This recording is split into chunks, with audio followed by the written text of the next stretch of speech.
What is up, everybody? This is the Dawn, and it is Saturday night, a little past our primetime scheduled hour, but I'm sorry about that. I have a couple things I have to take care of. But this is episode 6 of Just Shooting Shit. Just our own opinion. The voice of a dying generation. I am the Dawn, and here in about 2 seconds, I'm going to have my cohort, my partner in crime, my brother, Dr. Toon. And I believe he is getting ready to pop on right now, actually.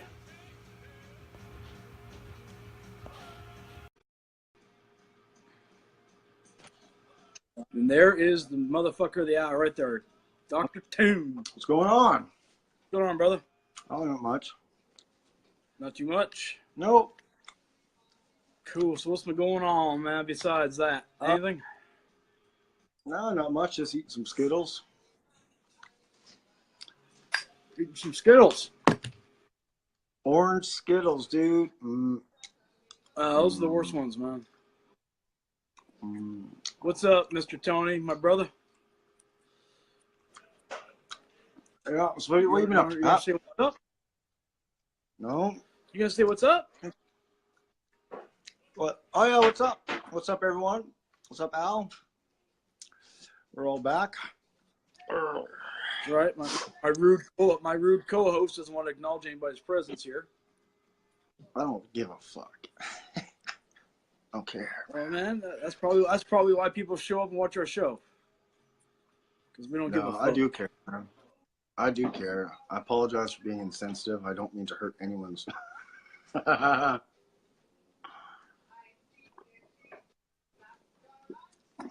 So man, yeah, man. No, what's that? Well, go ahead. What's up? I was gonna say, nothing's really going on this year. Listen to some tunes. Got a little bit of an inebriate. What's that? I've been watching some movies today. I've been watching. I watched Jerry Maguire today.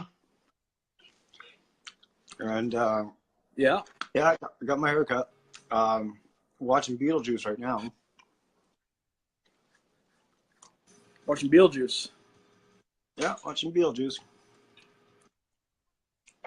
I don't think there are no snowflakes here, but you should be safe. Yeah, there's no snow. Oh God, people were saying we look like twins. I don't look like a twin.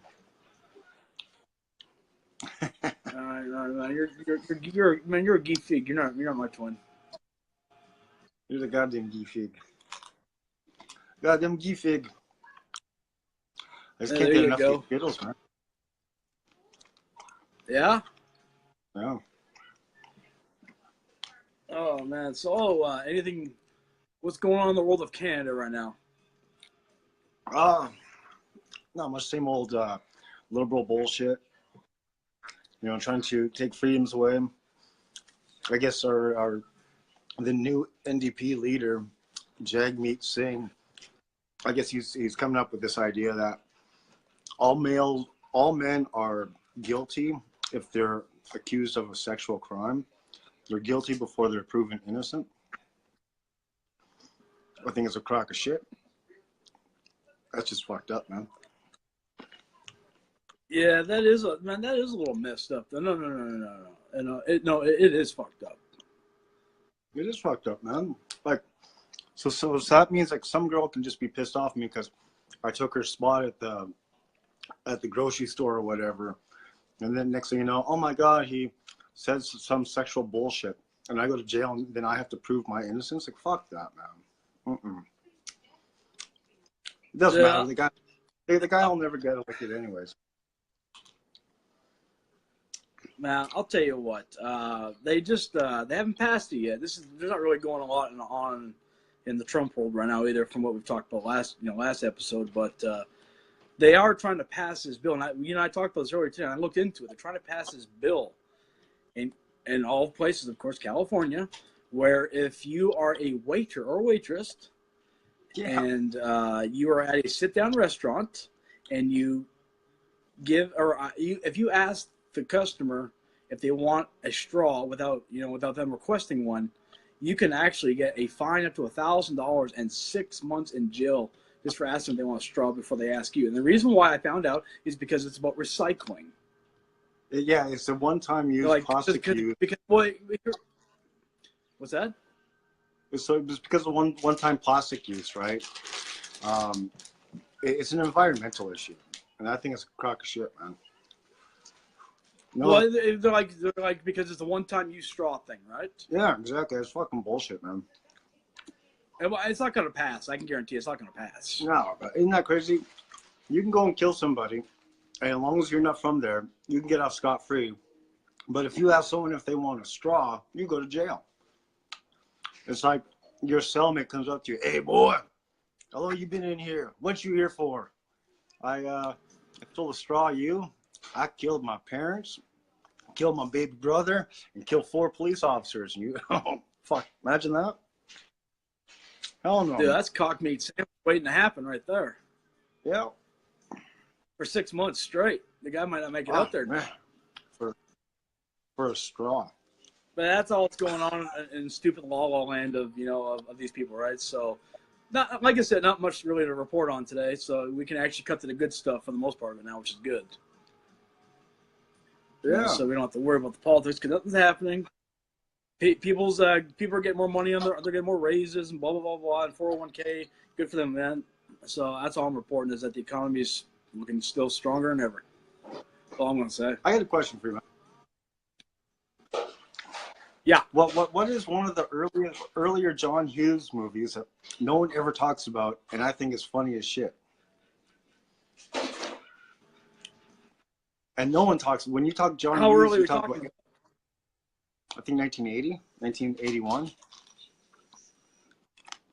Well, I mean, like his first screenplay ever was the First Vacation movie.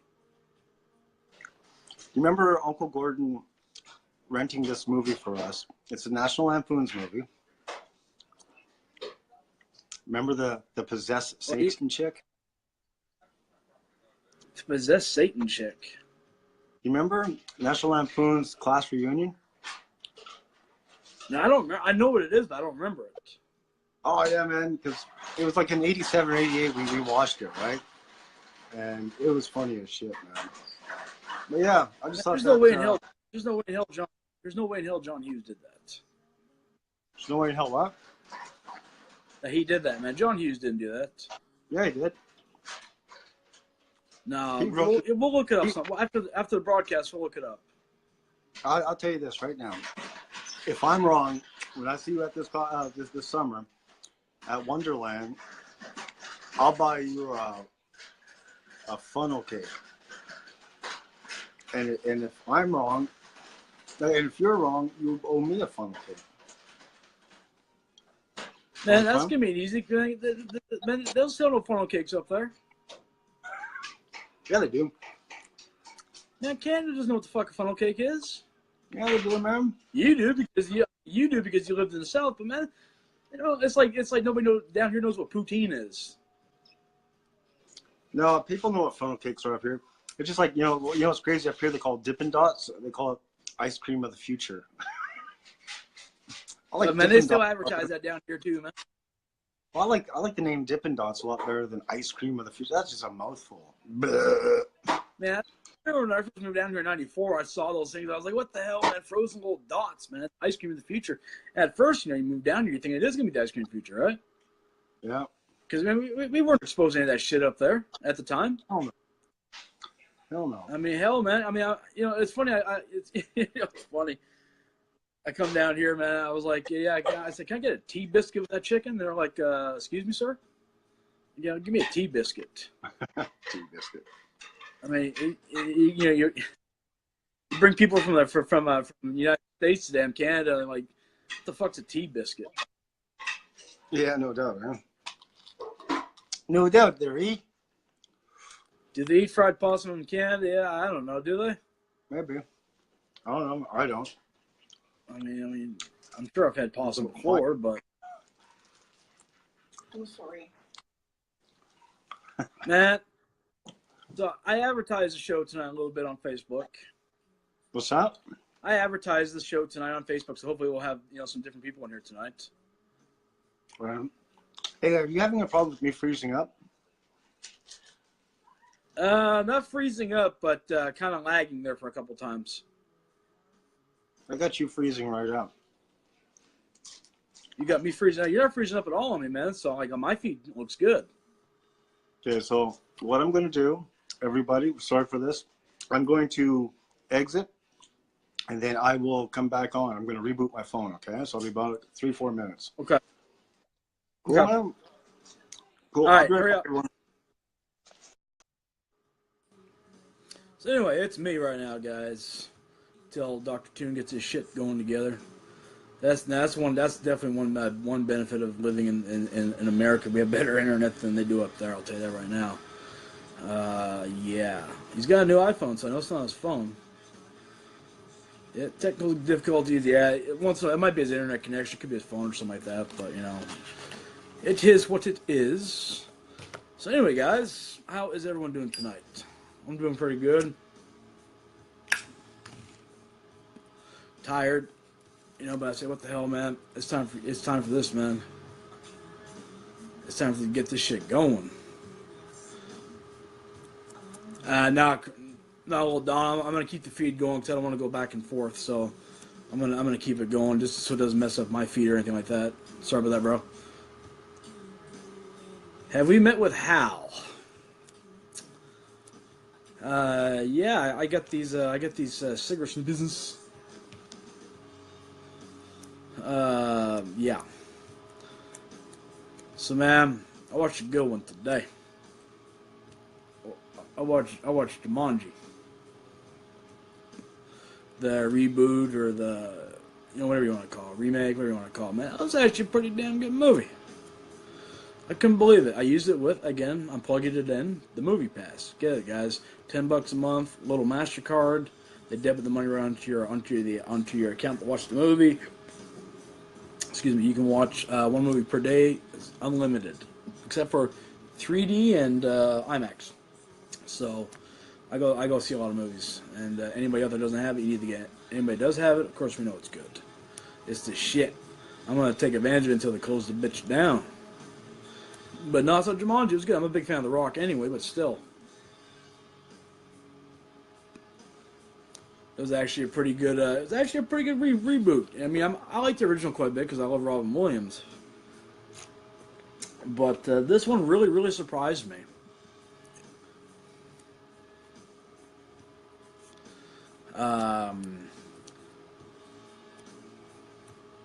Nah, I thought it was a cool movie, bud. Of course, I love the. I love the original one still too, of course. But I don't know, that new Rock movie coming out, that Rampage, and I think in April, that looks pretty good. That's based off the video game Rampage, so that looks pretty sweet. Before it was over. Man, yeah, it wasn't as bad as The Man Who Knew Too Little, man. I remember when you and I walked out of that, and it was free. Ooh, that was bad.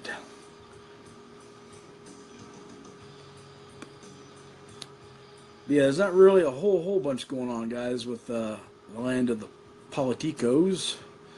I'm kind of glad I don't have to really mention anything tonight, except for, well, hey, go Trump. That's all I'm going to say about that. Make my paychecks starting to look better. Taxes look better. Stuff like that. So, I'm happy. I'm just sitting here, guys, listening to some heavy metal. Got some Danzig cranked on tonight. His fourth album. Still my probably top 5 of best metal albums I've ever heard.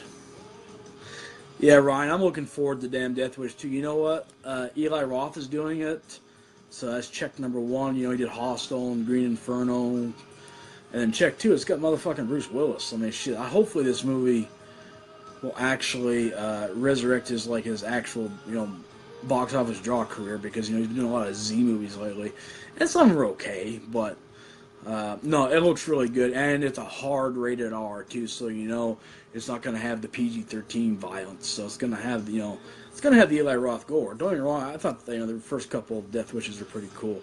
Yes, definitely go Christian Bale, my man. He's like one of the best actors, and I haven't watched it yet, but the movie Hostiles, that new Western movie, man, I hear it's amazing.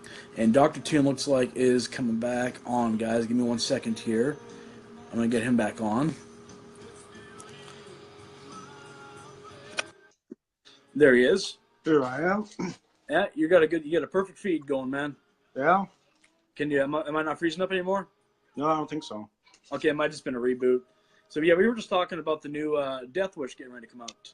That movie should kick ass, dude. Well, that's what I was saying, right? It's got Eli Roth doing it, so it's going to be bloody.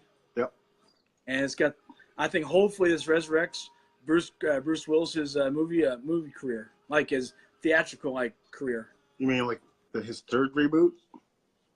Yeah, man. But every time he comes back, he does good for a while. Yeah.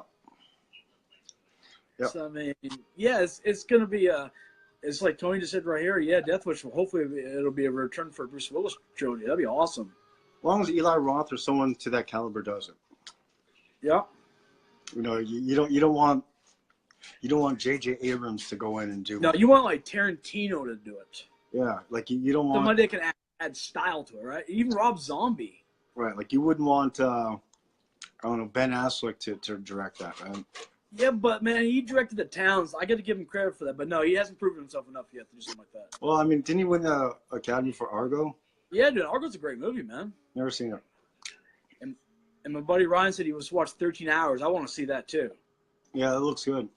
The 9/11 where the special troops are going on the horses. Yeah.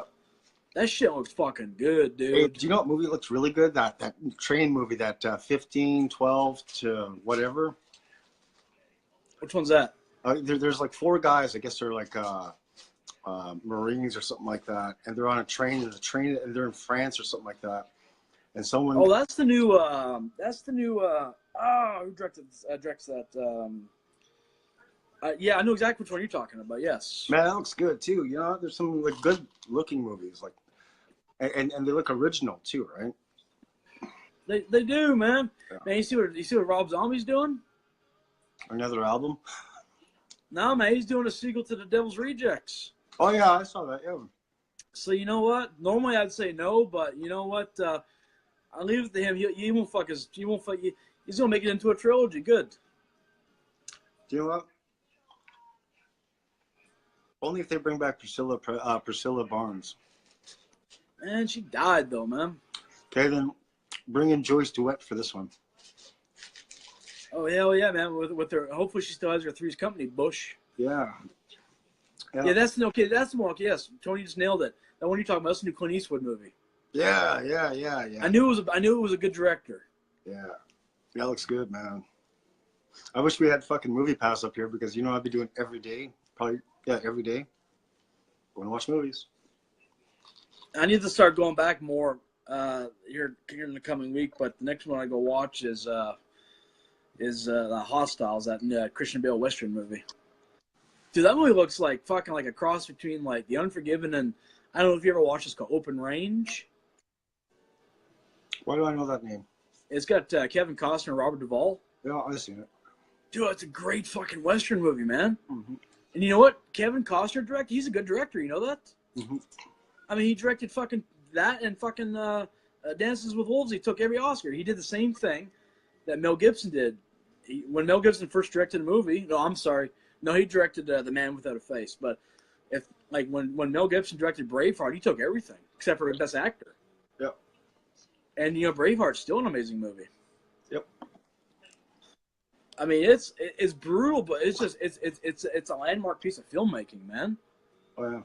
It's kind of like when they made the Ten Commandments or Spartacus, right? Is that caliber? Or the Clash of the Titans.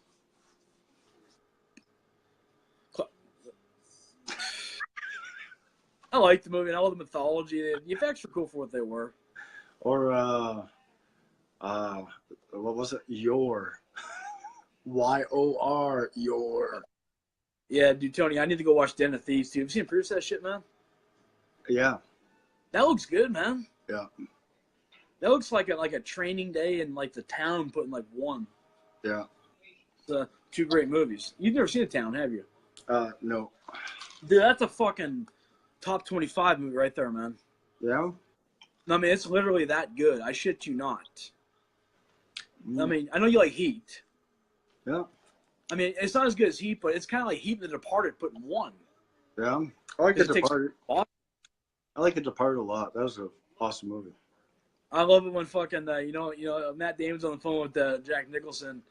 Nicholson's like, "You like when little Miss Shrink sucking on your cack?" Yeah. Dude, man, he's got one of the fucking best. I think he's got one of the best lines I've ever heard in a movie. Yeah, what's up? No, do you remember the movie? Yeah. You remember like right after when he beats the DiCaprio with that shoe on his cast? Yeah. On the broken arm he had. So Yep. after he's walking out, right? Nicholson looks at this guy at his bar and he's like, "Who let this MRA motherfucker in my bar?" And the guy's like, "Oh, I'm sorry. And he's like, "Oh, dude, I'm just fucking with you." So he's like, "How's your mother doing, by the way?" And the guy's like, "She's dying." He's like, "We're all gonna die." He goes, "Act accordingly." Yeah. Dude, fucking only a Nicholson only he can do a line like that, right?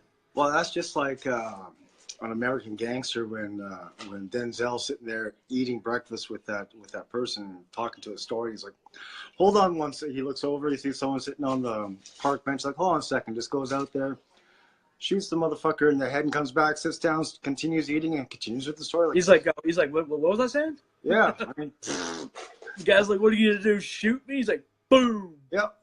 He's like, he was taking over anyway. Yep. And there's a good question. Okay, yeah. Okay, since we brought it up, best Viking movie or show? Yellowbeard. That's not Viking. That's pirate. Oh yeah.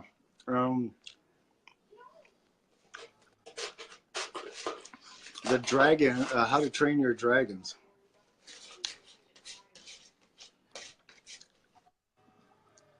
He said it again. We come here for the ass. That's hilarious. Dude, best Viking movie, man. I mean, like, okay. You got the 13th Warrior. To me, Okay, no one else. Hold on. So since we've already talked about Braveheart, we have to disqualify that one, okay? Yeah, it's not Viking. I'm gonna probably go if we're talking Viking. Yeah, I'm going 13th Warrior, man. Now let me ask you. No, they were Saxons. No, didn't the Vikings come in from Norway in Excalibur? Remember, because they killed him they brought him over the lake. Remember, he smashed the lake and they. Yeah, that was in Vikings, though, man. Well, it wasn't the Saxons. Yeah, they came in from somewhere because they weren't Saxons. They're coming in for the Saxons. Remember? Do you remember that? Yeah, I remember. It wasn't the Vikings, though, man. I gotta watch it. That's what we're gonna watch tomorrow. Oh, it's a great movie, man. It's a great movie. Yeah.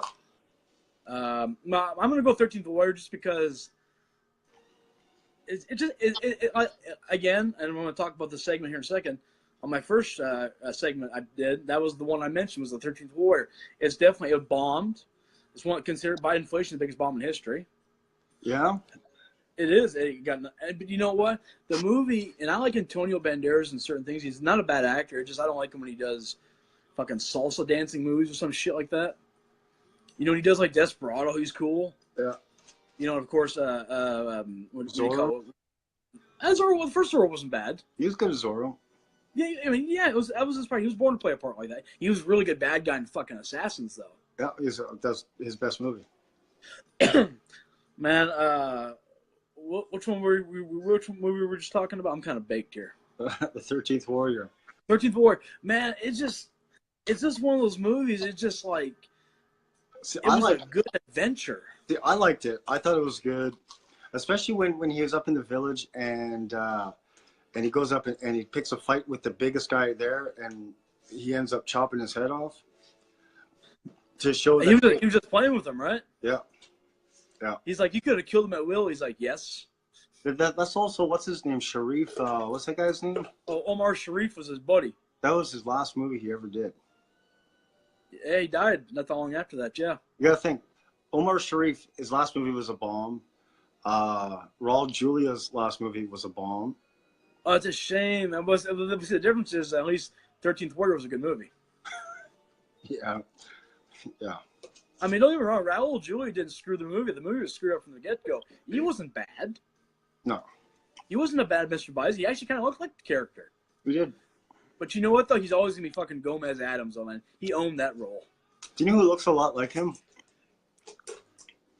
Yeah, he is playing. Yeah, Dolph is playing the Russian in the new Creed movie. Damn right he is. And I think it's all about his son, I think. Yeah, do you know who I think who looks like Raul Julia? Who's that? Vince Vaughn. Think about it. Vince Vaughn don't look like fucking Raul Julia. Man, the way he would look in Street Fighter, the way, yeah, man, just think about it. Close your eyes and just remember Raul Julia, and then think of him as LaFleur in Dodgeball. They're the same person. Look, I can see it. I can feel it. I have eyes. I have legs. It's a miracle. He's like, you and me, we can make it, Yeah. bitch. He's like, Team doesn't know what we're talking about, which you guys should. We're talking about trading places. Dude, yeah, like when he has that party, he's like, man, who's been putting up the coals on the floor? We've been putting out coals on the floor. He's like, hey, this is Persia. Yeah.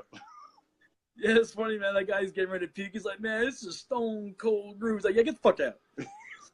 Do you know like when he was in jail? And he's like, Bruce Lee taught me this move. It's called ounce of blood punch. When you do it, ounce of blood just come out of your body. It's like, whoa. Yeah.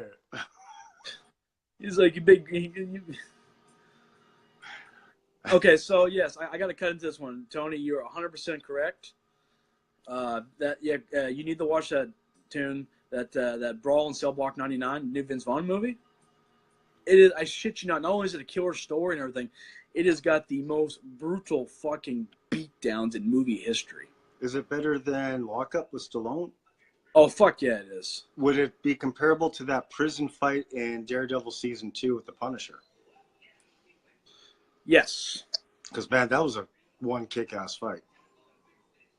No, this has got nothing on. That's got nothing on this, man. Okay, I'll check it out. I would write it down on my notes, but that's on my phone, and I'm using my phone right now. Yeah. Yeah. Man, yeah, it's yeah, dude. Yeah.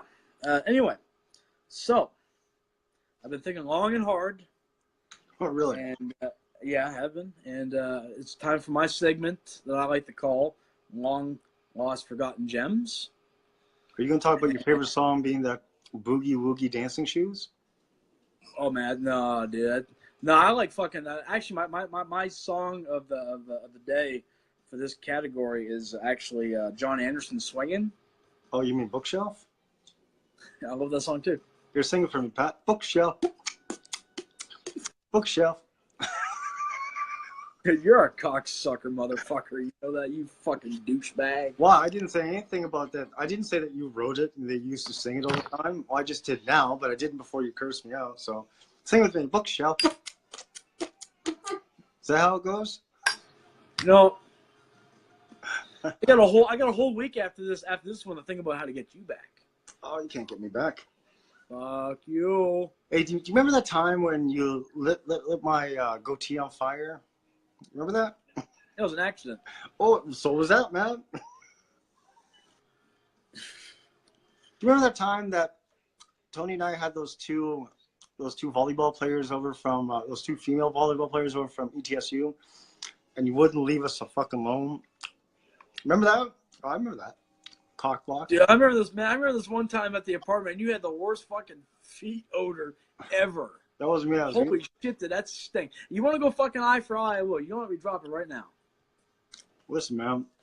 Do you remember when it was your turn to do dishes? And I left for 4 days. Come back. No fighting. It wasn't my fucking turn. I wasn't there to make any of those dishes, man. 4 days. Every dish. Even dishes in the oven. Dude, this is a fucking tonight's a damn Brawl in Cell Block 99, motherfucker. Just got Days of the New VHS. You know, dude, actually, I just downloaded that, man, on VHS. Put it on! Hey, let's smoke a bowl. Hey, where you going? I'm going to class. Why? Here's smoke a bowl. You know, just smoke a bowl, man. Yeah, this one I'm getting 4. I'm going to get 4 pieces. I'm getting 4. Dude, man, so my buddy Ryan just asked a question. I don't know if you've seen it. I have. Have you seen the U.S. remake of The Girl with the Dragon Tattoo? With Daniel Craig? Yeah. Mm-hmm. He was asking, have you seen the original, the Norwegian one? Okay, so you won't know this one. I think it's actually better than the Norwegian one in certain aspects. Daniel Craig, I think, is actually a good actor. Mm-hmm.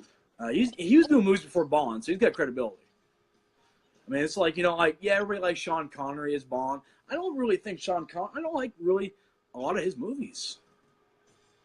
Okay, I love. Indiana I don't Jones. what's that? He's awesome in Indiana Jones. Oh fuck yeah, he owns that role. That's probably his best. Well, it's one of his best roles ever. I mean, yeah, I like Bond. Don't get me wrong. He was good in the Hunt for Red October. Mm-hmm. That was a good movie. Yeah. I'll tell you what he really fucking owned. And the only time he ever got nominated, he got an Oscar for it, was he played Malone in The Untouchables. Yeah.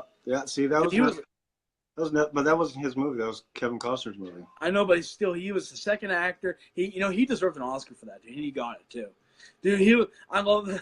I don't know how well you remember the movie or not. It's been since VHS, Pat. Well, you see, like he gets killed, right? Obviously, he gets blown away by it was a setup. But one of the kids, he was Irish, right? Right. And Italian guy, hitman, snuck into his fucking apartment. He's got a knife. The guy, he's waiting for him. Obviously, he turns around with a shotgun. He's like, just like a typical wop, bring a fucking knife to a gun show. Yeah, I remember that part. I'll tell you what's awesome. Like Andy Garcia was in there, which I think is a good actor. And it's funny because they were trying to recruit somebody for the Untouchables that wasn't in the police force, because they were corrupt, right? Yeah. And he's a rookie, and they bring him out, and fucking Sean Connery looks at him. He's like, "Oh god damn it! No, he's a fucking wop." Mm-hmm. Then fucking Andy Garcia takes that gun, puts it to his head. And he's like, "Fuck you, you Irish stuck pig." He's like, "Oh, I like him, dude." Fuck, another Kevin Costner movie. It's not a forgotten gem, but nobody ever remembers that with him. Oh, do you know another one no one remembers? What's that? Silverado. That movie was stacked, man. You had him, you had Danny Glover, Chris Klein, Kevin Kline, you had Scott Glenn. Yeah, it was an awesome movie, man. Oh, sorry, Daniel Craig was a stormtrooper in Force Awakens. I forgot about that. Do you know I know which one he was. Do you? No, I don't. Somebody just brought it back to my attention. Okay, do you remember in Force Awakens? Remember when Rey is in that chair and yeah, and she tells him to leave the weapon and leave and all that, let her go. Yeah, I need to get more ass. Don't we all, brother? Yeah, we're gonna kick some anger. Life is short. Get some ass. So anyway, I'm back to my long lost and forgotten gem because we got off on that one. Yeah, my bad. That's all. And listen, this is freelance. There's no script. Tell me. So I'm gonna go with I think one of the finest performances ever, and that's from Regarding Henry. No. Really? No. So why don't you put the mosquito coats and that gorillas in there too? Fuck. Actually, no. It is a Harrison Ford movie, though. Yeah. And I mean, so it's not that. Well, Witness, right? Thank you, Witness. It's critically acclaimed. It was a big movie. Nobody really talked. I mean, it's still hard to talk about that when you have Indiana Jones and Star Wars and now he's Jack Ryan, blah blah blah. But Witness was that was like one of the first movies that really showed like the range of acting he had, right? Yeah. Because up until then, it was all Indiana Jones and Star Wars. Yeah, he had a small bit part in Apocalypse Now, but he didn't say anything. Right. But I mean, still, and he really actually is a good dramatic actor. Believe it or not. I mean, yeah. Honestly, though, I mean, yeah, he showed his acting chops off in Blade Runner, but still, that's another sci-fi movie. Yep. And you know what? I think Blade Runner gets better with age. You know that? Yep. I didn't like it as a kid because I couldn't understand it because it's so fucking deep. Yeah. I mean, there's all these different statements, and but no, Witness, dude. Witness is a good fucking movie. Witness is good. I'm glad you didn't say Baby. Baby. Yeah, that dinosaur one. Yeah, that wasn't with yeah. Fucking that, speaking of that, this is so sad. I remember the actor, the guy starring that was a fucker from Greatest American Hero. Believe it or not, I'm walking on air. Hell yeah, man. So you got a long lost forgotten gem of yourself today? I do actually. Oh. Yes, Simon Pegg was in Star Wars 2. You're right. Yeah, he was in Star Wars. It's a comedy. It's one of those spoof comedies that came out in the mid '80s. It was called Moving Violations. Oh shit, man! That's with Yeah, man. Yeah. Man, that's done with the guys that did Police Academy. They actually produced it. Yeah. It. I think it's just so spoofy. It's just the timing was perfectly for that. It was just one of the slap down funny movies. Like to me, the three movies to watch in a row that would be good would be you start off with Val Kilmer's Top Secret, then you watch Moving Violations, and then you watch Summer School. You watch those three in a row, and they're only about 90 minutes each. Yeah, 89, 90 minutes piece. Yeah. So you're looking at 3 hours and 20 minutes for three fucking great movies. And Fuck yeah, dude. Yeah, man. That was just that was good stuff. Fuck yeah. And before I give my damn my long lost forgotten gem of music, Ryan said, and you know that's funny. You're right. Nah, he was a good president, man. Air Force One was a good movie though. And you know what's funny? Every segment we always talk about Gary Oldman. We forgot about that movie, Air Force One. Get off my plane. I always forget Gary Oldman was the head Russian bad dude. He didn't die in Batman. Well, no, he faked his death. That was it. Dude, that was like, man, tell me. I mean, obviously we knew it was fake, but wasn't that a cool fucking death scene though? I mean, that was a good fake-out, wasn't it? Mm-hmm. Dude, man, Gary Oldman, he like does no wrong. I mean, he's my all-time favorite actor. I mean, guy's fucking ridiculous, dude. I mean, he plays anything from Dracula to Drexel. Now he's fucking Commissioner Gordon. Do you think he survived Lost in Paradise? You mean Lost in Space? No, Lost in Paradise. Oh, and man, yeah, he got blown up, man. No, I think he survived. That's Victor Emmanuel Zorg. He has all those little gadgets. I'm pretty sure he has a gadget. He just presses in this. That's Dude, what I love it. Right, I love it right at the end when he gets the box. He's like, yes, I got it. He opens it up and he's like, it's empty. Yeah. Dude, only him. Yeah. Yes, only Gary Oldman. But my long lost gem for music, I'm listening to right now, Laugh If You Will, was actually the fourth Danzig album. There you go, man. It's in my that's the only albums I like from him is his first four because it was the original group. But I remember my buddy let me it. I never really listened to Danzig before, all except for Mother, right? Right. I remember driving down the road with Dad, right? And I popped it on. I hadn't even really listened to it yet. And he's got this song called Sadistical. It's kind of like a Nine Inch Nails industrial song. Right.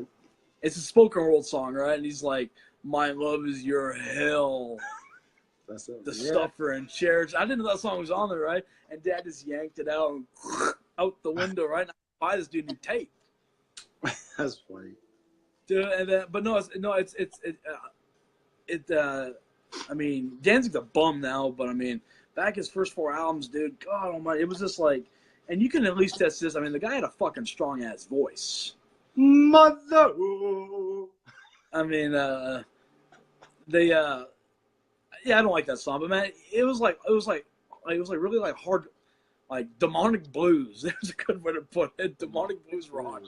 There you go. I mean, maybe not exactly that, but I mean, shit. I don't know, dude. It struck a chord with me. I bought the album about 3 years ago on vinyl. It cost me $180. Holy shit. It's worth $580 now, man. What, 4? Danzig 4s are almost $600, and I mean, it goes for that too. For that garbage? For that garbage, well, you can call it garbage all you want, but it's complete rubbish. Oh man, it was funny because I got on the bus the next morning. I was like, dude, I didn't know Danzig was then and all this devil shit. He's like, what the fuck do you think, bud? He's like, I've never really heard him before, and I was like, fuck yeah. It's just like, well, that was the time I was getting to Marilyn Manson, so I was kind of getting into like kind of like the semi-twisted shit. Because I mean, yeah, you can say Danzig is a Satanist all you want, which he's not. Satanists are these fuckers that come from Norway. King Diamond is. I mean, he is, but he's not. But he's not the hard. He does it as a religion, which I don't endorse it. But they don't go around fucking. He doesn't go around burning churches down. We don't know what the fuck he does, man. I don't want to know what the fuck he does. Well, I don't care what he does, man. I mean, King Diamond. I've never liked King Diamond. I like that one song he had, "The Eye of the Witch." That's a good song. I mean, he had that one album. I forget what it was called. It was like his first concept album. Yeah. Abigail. That's what it was called. Yeah. That was actually not a bad album. I'm not gonna lie. That's the album "The Eye of the Witch" is on. Okay, that wasn't too bad. Yeah.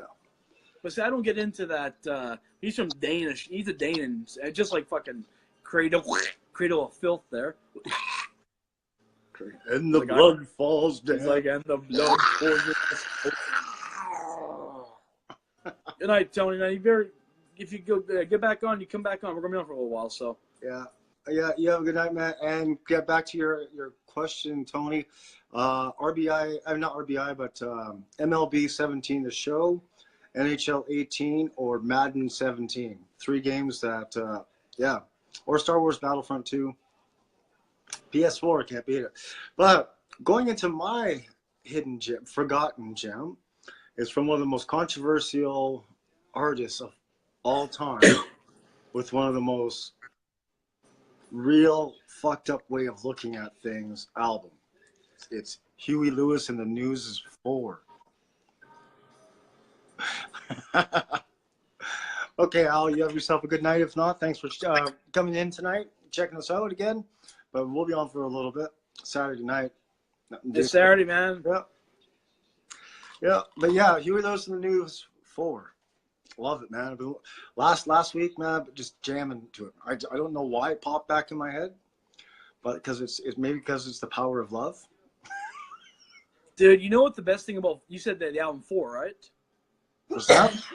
You said Huey Lewis's album. You talking about the album 4, right? Yeah, was Stuck With You, Jacob Slider, all that good stuff. Hip to Be Square. Yep. The Hip to Be Square. That's the coolest thing about that album because it was on American Psycho. Yep. Yeah, that was good stuff.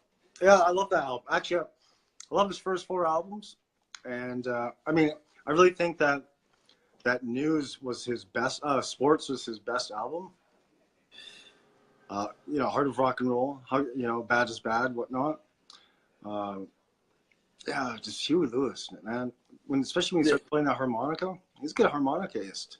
Man, the best thing he ever did was that movie Duets with Gwyneth Paltrow. I don't know, man. Dude, if you ever listen to that motherfucker talk, man, he's got a lisp. He's got a lisp. I don't care. All I know is he's climbing and climbing. And he's so happy to be stuck with that chick. Man, no, man, I ain't dogging Huey Lewis, dude. Man, he's fucking badass. He still is badass. Man, he was the voice of the middle 80s. Straight up. Him and Phil Collins were the 2 biggest. You couldn't turn on a movie or the radio station without Phil Collins or I'm going to get back in time. Yeah.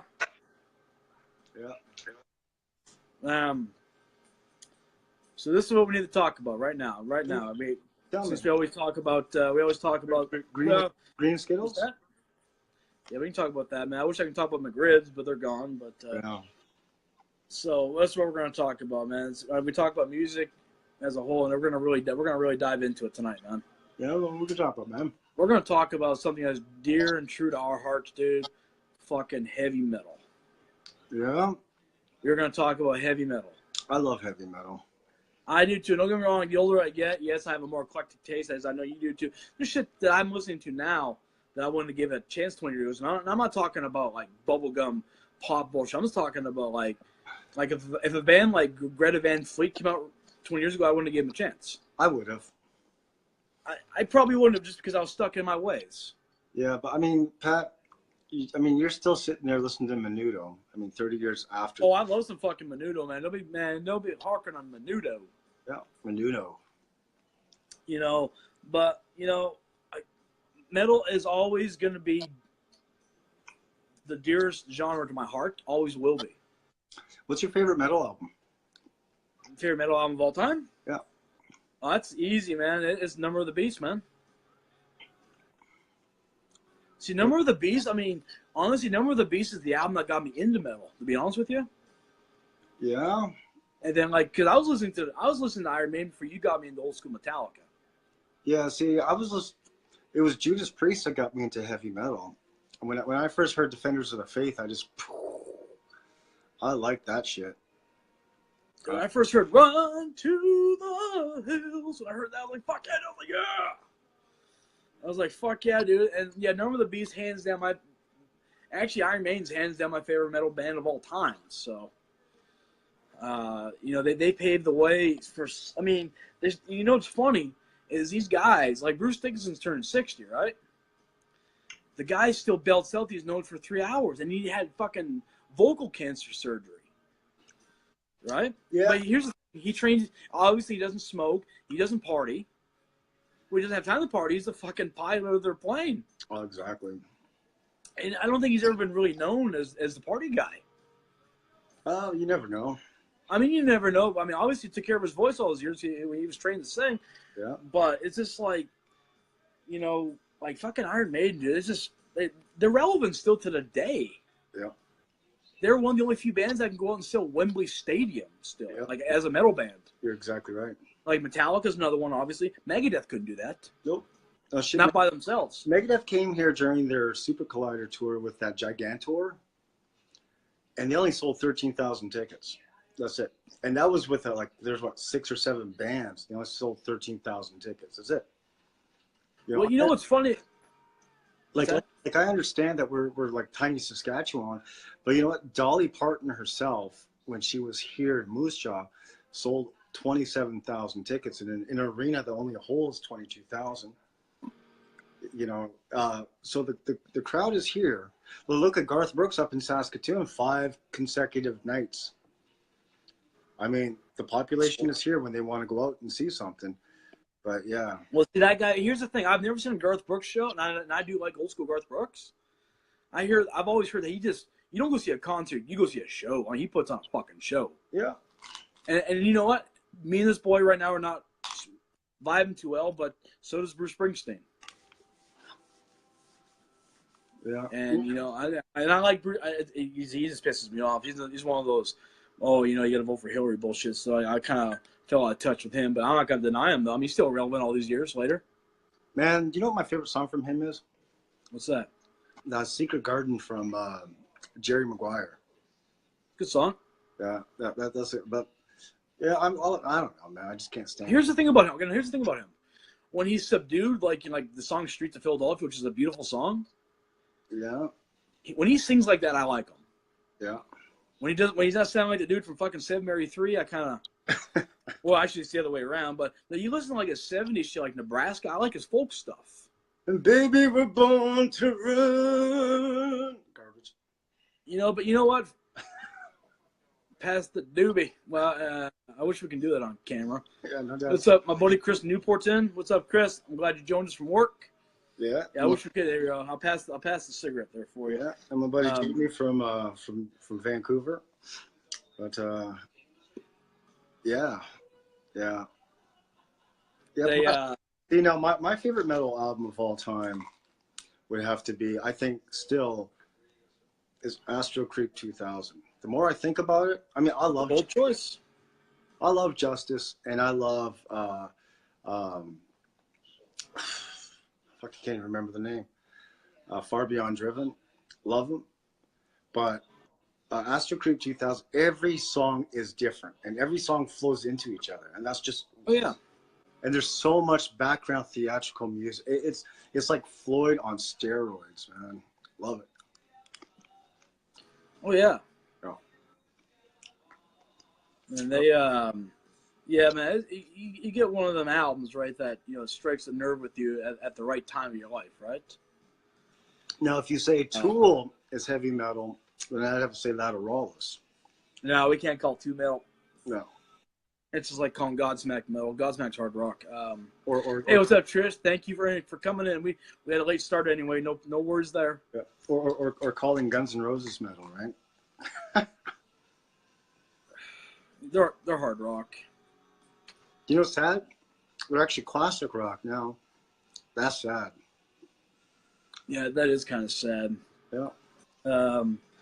Yeah, and Justice for All is my second favorite metal album of all time. It's a close one, but yeah. And then my third one, my third favorite metal album of all time. Stomp 224. No, that was actually not a bad album though. I'm gonna probably have to go with Rest in Peace, man. Really, you think Rest in Peace is the best one of their whole catalog? Yep. See, I like Euthanasia the best. Well, Euthanasia is awesome too, and it was still the same Dream Team lineup, but Man, I don't know. See, Rust in Peace to me musically is phenomenal, but lyrically, it's got shortcomings, man. I gotta disagree with you on that, man. I mean, musically, you can't really touch it because I mean, there's nothing in Metallica's catalog that can touch Rust in Peace musically. There's nothing. Like not even Kill 'Em All. Nothing. It's just listen to the guitar. Him and Friedman, man, they're just going insane off each other. Just great shit. Oh yeah, dude. Yeah. Oh yeah, man. Old White Zombie, Thunder Kiss. Yes, that's actually my favorite album from them, man. Last Ecstasy Stove. Do you know what? Volume. I love the way that Zombie did like their song Thunder Kiss. I actually like when we saw Godsmack twice. We seen him do that cover. Yeah, I like the way they do the cover more. Godsmack's version of Thunder Kiss more. Than, yeah. Yeah. And we got Vulgar Display. Yeah, Vulgar Display is. I know that's the fan favorite, but Far Beyond Driven is my favorite. Pantera. Yeah, but see now Vulgar Display has I think the best opening song to an album ever. Which one? Mouth for War. Oh yeah. I mean, to me, that's what every hockey team should come out. Like, I don't know if Vancouver, the Canucks are still playing. Do you know what, Pat? You want to hear something fucked up? Okay, you go to a hockey game, you want to get pumped up. You listen to, The Beautiful People or Walk or something like that, right? Oh yeah. You know what the Canucks had, at least when I was living there? U2's The Streets Have No Name. The streets have no name. I mean, I love the song, but that'd be more proper at like say like a chess match or something. Yeah, man. And see, to me, if you put Mouth for War, or you put in Blacken, or even Astro Creep 2000, what's it? Electric Head Part 1. Oh yeah. I mean, just great shit, man. Oh yeah. The streets have no name. What kind of pussy ass pansy shit is that? Well, they want people to get along, you know. Yeah, probably. They don't want no body checking, right? Yeah. But I mean, metal, right? I mean, metal's a whole. I mean, it's always, it's always spoke, right? I mean, like, and we went through all the different phases of metal. We had thrash, then we had the grunge metal. Yeah, mathcore. What's that? Yeah, mathcore.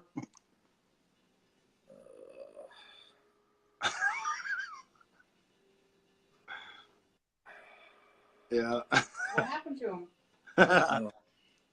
Because he hates that mathcore shit as much as I do. That Dillinger Escape Club garbage. Oh. Yeah. So let's talk about good metal. Yes, we had the grunge metal era. You can throw in your Alice in Chains, Soundgarden. So yeah. Then of course we went through the new metal, which Mike Patton takes no claim for that fame. Yeah. He hates new metal, even though they kind of did start that. But there's a band that came out of the new metal age that I don't know if you'd still call them new metal, but I mean Jesse Leach's band, Killswitch Engage. Nah, they were always called the new wave of American metal. Yeah, because that's what they are, right? Someone told me that they were new metal, and I had to No. I mean, because the Deftones are new metal. The Deftones were considered new metal, yes, because that was the era, 95. But they don't sound anything. Because to me, new metal is Crazy Town and Head PE and Limp Bizkit and Linkin Park and all that shit, right? Like that. Oh yeah. Oh yeah. And Deftones is just like I'll beat you in the face and then smile while I'm walking away from you. And so was the first couple of Korn CDs. Yeah. Actually, their first four albums. I mean, yeah, their fourth album, Issues, wasn't the best, but it definitely wasn't what followed after that. No, man. I mean, I like Follow the Leader quite a bit still. Yeah, I mean, Life is Peachy is still, I think, their best album. I think their first one's still their best. Oh, I love the first one, but no, Life is Peachy. Oh. Yeah. Hey, what's up, Smokey? It's my buddy Smokey, man. I used to work with. He's on. Actually, he was on here last time.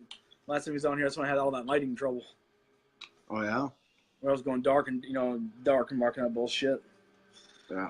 But no, man. I mean, and the new metal. Honestly, most new metal bands were not one-hit wonder bands because there was only a few of them that had hits. But you actually found out about these other bands, obviously, because they toured with them. And on Ozfest. And that's exactly that too. They went on Ozfest. They went bankrupt and never came back. But look at all the CD samplers that when we went to Ozfest. How many? You'd go there with like 20. Like you go there with $100. because it's an all day thing. And I mean, by the time you drank like 4 or 5 beers, you're broke, which is fine because you have enough dope and whatever. But all the music that we would bring out of there. Remember, and they give you free smokes. Remember, you go walk into the Camel Oh yeah. and they put the X on your pack of Marlboros. They give you 2 packs of Camels. Like fuck, I got 3 packs of smokes for the whole thing. Got a whole pack of joints here. And then you get all your friends that don't smoke to go get you cigarettes too. Yeah, man. But then There are 2 cartons. But then when you leave, you got like 30, 35 different CD samplers of like 200 different bands. You know, it was awesome. T-shirts like, even back then, like, $30, $40, right? Yeah. Buy the knockoffs in the parking lot for $5. Because you saw me do that. Remember when we went to, I forget which Ozfest it was. Remember everyone's freaking out. Oh, we don't have tickets, so don't worry about it. I'll get us some tickets. Oh, and remember everyone's freaking out. Well, I got us 6 tickets, ground tickets, for what? For $70. Remember didn't even. Yeah. It was $12 a piece, and tickets were $25 to get in. And then I also got 2 shirts, one for me and one for my ex-wife. Remember that for $10, man. I almost said the wrong word. I gypped that guy real bad. So we got a question from the crowd. Love or hate Creed? Well, I'll sum it up for you. I love their first album still. Yes, I do. I like their first album, and I like that song. I like 2 songs off their third album. Well, you could have told the second and third one made an EP. Yeah. 7 songs. I mean, the song Bullets is my favorite song from them. And that My Sacrifice, love that song. And I'll tell you the reason why I like that song, because I was watching wrestling. I'm a big wrestling fan. So I was watching WWF Monday Night Raw, and I was watching it, and they were having these commercials. It's called WWF Attitude, and they have different bands and stuff playing. And anyway, so Creed's song that was playing, right? My Sacrifice, and we got the phone call from the doctor stating that my ex-wife was pregnant with my son, Christopher, as everyone knows him, little Don. And it was just that moment that made me love that song so much. Hey man, I'd be the same way. Yeah. It's actually legitimately a pretty good song though. Yeah. Bill Scott Stab, I call him Scott Sack. Or wasn't he in Underworld 1 and 2? yeah, man, he did when he was thin. Yeah. Yeah. Scott Stapp. You know what? It's all good. He had his time. He made his money, and apparently he blew it away because he was living in a truck there for a while. I remember that. What was it? 2008, 2007? They tried to tour again. Couldn't even sell tickets at 75 cents a ticket. Huh.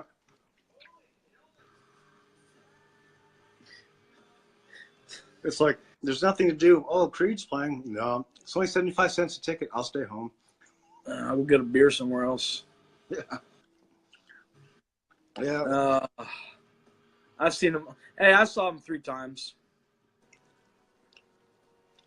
Once with Finger 11. I saw them with Finger 11 at the World's Fair Park in Knoxville. I saw them with Seven Dust at Thompson Bowling Arena. I've seen them there twice, actually. I still remember when I saw Seven Dust with Godsmack. Oh, yeah, I remember that, too. That was phenomenal, man. Yeah, man, that's when, you know what, man? That's when it was safe to go somewhere. Yeah.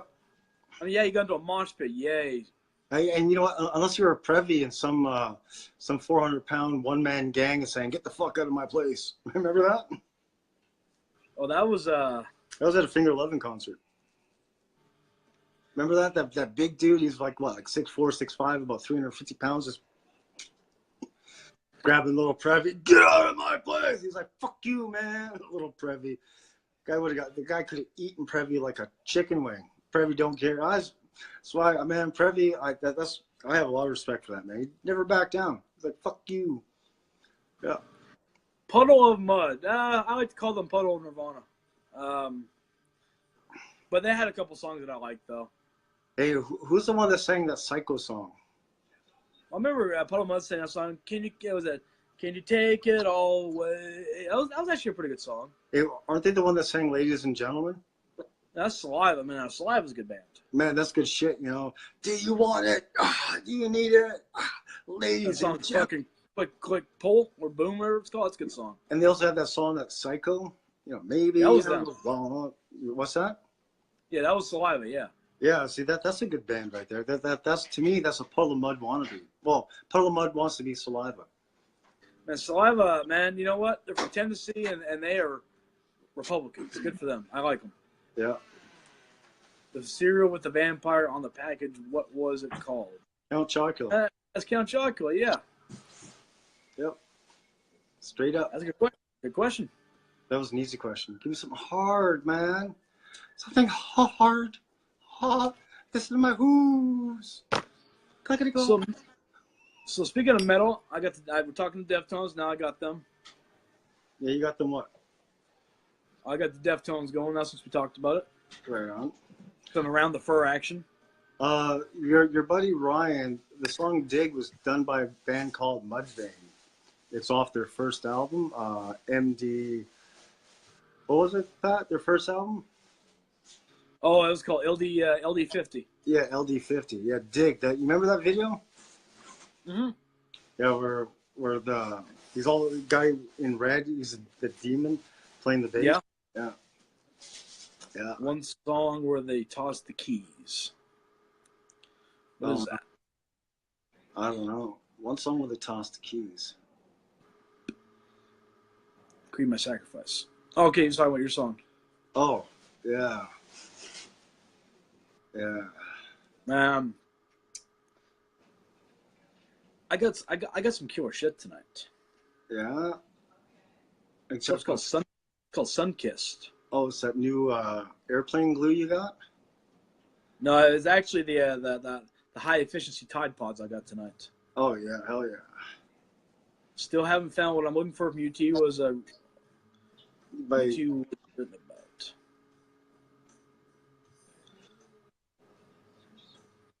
Yeah, I'm not sure what that was written about. I'm not a big U2 fan anymore. And you know what's sad, man? I saw U2 in 1986 in Wembley Stadium. They opened up for Depeche Mode. And I didn't know who Depeche Mode was at that time. I knew of U2 because of,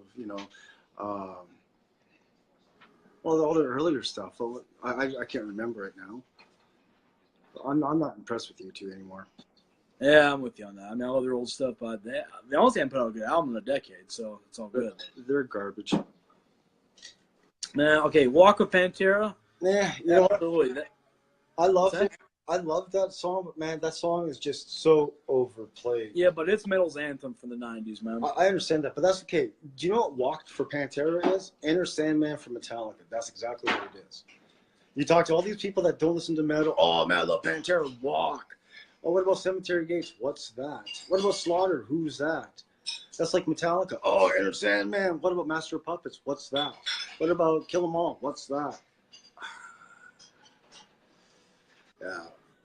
Count Puff Cereal. Never heard of Count Puffs. I've never heard of Count Puffs either. I've heard of Cocoa Puffs. Unless she was talking about the U2 song. Oh. That was what it was written about. Oh, really? Possibly. Oh, maybe, eh? That'd be cool. Man, yeah, dude, I'm in a new metal mode tonight, man. I'm on some new metal. Let's roll some Head PE. You know, I never liked those guys. Didn't they sing that bartender song? I don't know any of their songs. Hey, bartender, hit me with a double. No, I'm gonna keep the Deftones going, man. You know, it's got that good background ambience music when he gets all trippy with his voice and shit. Yeah. Then he gets fucking heavy. What song you listen to? I am on. What am I on? I'm on Mascara. Oh, yeah, there you go. It's just a good fucking tripped out background song. I still say their best album is still their first, Adrenaline. Adrenaline, yeah, it is definitely. I mean, musically, I think Around the Fur is their best album, but. Yeah. But Adrenaline, man, you know what? There's not one bad song on Adrenaline. Not one. There's not one bad song on fucking Around the Fur either. No. Man, fucking My Own Summer Shoving, man, what an opening song, dude. What's that? Their single off that, My Own Summer. Oh, yeah. What a fucking opening song. Yeah, but that didn't open up the album. Yeah, it is. Yeah, I'm looking at it right now. It opened up the album. Oh, did it really? On Around the Fur, you damn right it did. I thought it was the second song. Nope. Do you not Come on. cross the 80s? Do you know what my favorite song on that album is? Is MX. From who? From the Deftones. It's on that album. Oh. I'm just checking good comments here. Kill 'Em All is going. Yeah, Kill 'Em All W. Yeah. Do not cross the 80s and 90s with thinking we don't know Pantera Metallica. I would not know. I would not consider Disturbed as new metal. I just call them hard rock, to be honest with you. No, I call them new metal. No, they're hard rock now. Yeah. No, they're new metal, man. They came right at the cusp of it, so they're new metal. No. Mm-hmm. They're not. You know what? Kitty is considered new metal, and Kitty is 20,000 times heavier than Disturbed. Yeah, but I mean, Limp Bizkit's considered new metal. Listen to their first album. That's fucking heavy as shit, man. Yeah, I guess so. But no, I'll call Disturbed new metal. I will. No, Disturbed is, Well, in my opinion. as the screen is, we both split on this one. So, Yeah. Okay, so Billy Squier. Yes, I do love some Billy Squier. Fucking man, everybody wants you. Fucking the Stroke, man. Everybody wants you. Fuck yeah, dude. That guy's fucking still rocking around today, dude. Yep. That's some good shit right there, man. Okay, now I'm gonna say this once. I'm only gonna say this once about Metallica. They only had 4 albums. 4 albums and about 6 songs. I'll give them. They got 5 albums, and that's their first 5. No, 4 albums is the first 4 albums. They had 2 off the Black, 1 off of Load, nothing off of Reload, nothing off Saint Anger, maybe 1 song off of Death Magnetic, and I've not heard shit off this new one. Yeah, the new one wasn't bad. I mean, it's forced though. I mean, it's forced. I only heard those 2 songs, man. I didn't like them. So, good question. What was his ass? Best band to listen to on a long drive. I'll tell you. Road trip. I'll tell you. I'll give you 3 albums just to back for a 3-hour drive. Start off with Siamese Dream by the Smashing Pumpkins, followed in by Jar of Flies by Alice in Chains, followed by a band called Ghost Machine. You listen to that one album, all 3 of them. Just you smoke a joint or 2 and just go, and just like, yeah, buddy, perfect stuff. All right, I'll give you my 3 go-to albums. Number 1, we always start off with Astro Creep. Yep. Because Electric Head just like you're tired. It's 6 a.m. You're going on a road trip. That song fucking just kicks it in. See, I'm talking about a mellow trip, not a like thrashing out for 3 hours. I mean, because I got three albums for that too, right? It don't matter. It just a long drive. Period. It don't matter. Throw some Angel Dust in there. Yeah, I go Astro Creep, and then we go The Doors Greatest Hits, the 2 CD set, and then we go Tom Petty's Greatest Hits. And then Tom Petty is one of the best driving music. Period. And then Mitsu's Greatest Hits. Who's that? Mitsu. Oh fuck yeah! Bye bye, Monkey Boy. Mitsu, followed by Anne Murray and Anita Baker. Well, let me see Anita Baker. No, Anita Paris. That's her name. Well, I like her too. Yeah. Yeah. For upbeat, man, for like going stuff, I would say, honestly, I would say Faith No More's Angel Dust, followed by Tool's 10,000 Days, followed by going to Godsmack's Oracle. Oh, great album right there. Yeah. And yeah, he makes good points. Yeah, Jar of Flies. I have bought it several times. Me and you scratch too. Yeah, me too. I think I saw like 6 of them sitting upstairs in a box. Thank God it was only an $8 EP, brand new. It was 99 cents at Swap Shop after a while. Oh yeah. Loved it. 99 cents. Yep, mine's broken. And then let's see here, my friend Chris said Live. Yes, I'm a big Live fan. So Live? I'm a huge Live fan. The band Always Live? have, always will be. Yeah, the band Live. It was garbage. Yeah, fuck you too. Okay, so the most overrated. Actually, no, let's answer these in order. You're getting ready for a fight song. Oh, getting ready for a fight song. What did I used to listen to? Jump in the Fire. Something from Kill 'Em All. Because back in the day when we did fight, wouldn't go to jail. You just fought whoever you didn't like, and then you're friends the next day. I would have to say, yeah, something from old school Metallica, from either Kill 'Em All or Ride the Lightning. Just something thrash metal, man. Just right. Yeah, mine's Angel of Death. Yeah, see some old thrash metal. Slayer. Yeah. Oh yes. Oh yeah. You're absolutely right. You're absolutely right, Jamie. Chris knows nothing about good music. Live is an awesome band. Smokey, yes, Jarfly's most relaxing, probably '90s album. You got that right. I love now. That's garbage, man. Now, the most overrated band besides Metallica, somebody's asking. Metal band. Overrated metal band? I'm going Slipknot. Yeah. I'm fucking tired of hearing about Slipknot. Slipknot, yeah. I mean, as much as I like Slipknot and all, My Chemical Romance. that's not metal though, man. Man, but they still put it in the same genre as metal. Oh, Emo metal. Coheed and Cambria, and what's that other shit band that I hate? Bat Country. Well, what's it called? Who's the band that? Avenged Sevenfold. Yeah, Avenged Sevenfold. There you go. They're by far overrated pieces of garbage, in my opinion. Oh, fight song, 5 Minutes Alone. Yes, that's a good one too. Eye of the Tiger. Man, I get you pumped up. Yeah. Oh, I love Jar of Flies. Survivor's Eye of the Tiger. Hell yeah, fuck yeah, Survivor rocks. Yeah. No, I love. I like it all, but not the first 20 times I've seen it on TV today. Best Let's Get Drunk, Fucked Up song band. Bob Dylan. The Get Drunk and Fucked Up song? Everybody wants to get stoned. What else? Guns N' Roses.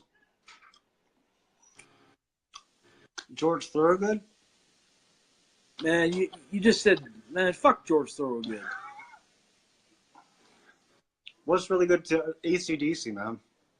How about fucking, well, of course, yeah, Back in Black always, even though it's not my favorite album, but yeah.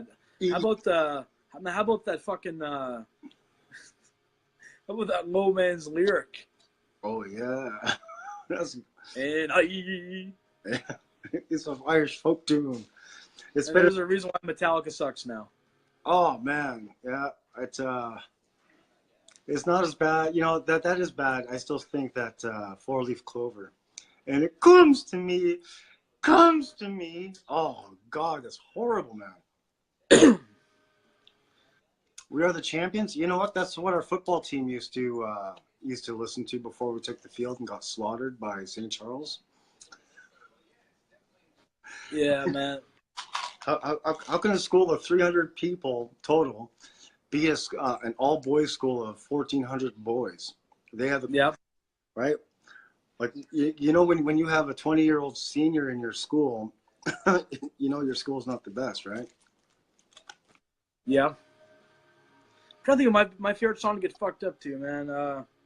My favorite song to get fucked up to is Steely Dan's "Do It Again." That's actually my favorite song to get fucked up to. Is it really? Fuck yeah, dude! It just got that cool background. It just it sounds like when you listen to that song when you're smoking a doobie or a bong or whatever. It just makes it takes you back. You almost feel like you're in the 70s and 60s listening to that when you listen to that song. I remember my favorite song on Taking Acid was "Inagata Devita." I mean, yeah, it's a standard for LSD. Yeah. Jailbreak from Thin Lizzy? Yes, I love some Thin Lizzy. But to sit down and get trashed too? I don't know, man. Because look at over the years, it's changed from Pearl Jam to heavy metal to Bryan Adams to I wouldn't know, man. I don't have a specific song. Yeah. It's hard, but it took me a while to nail it down, but I did. And, well, that's mine.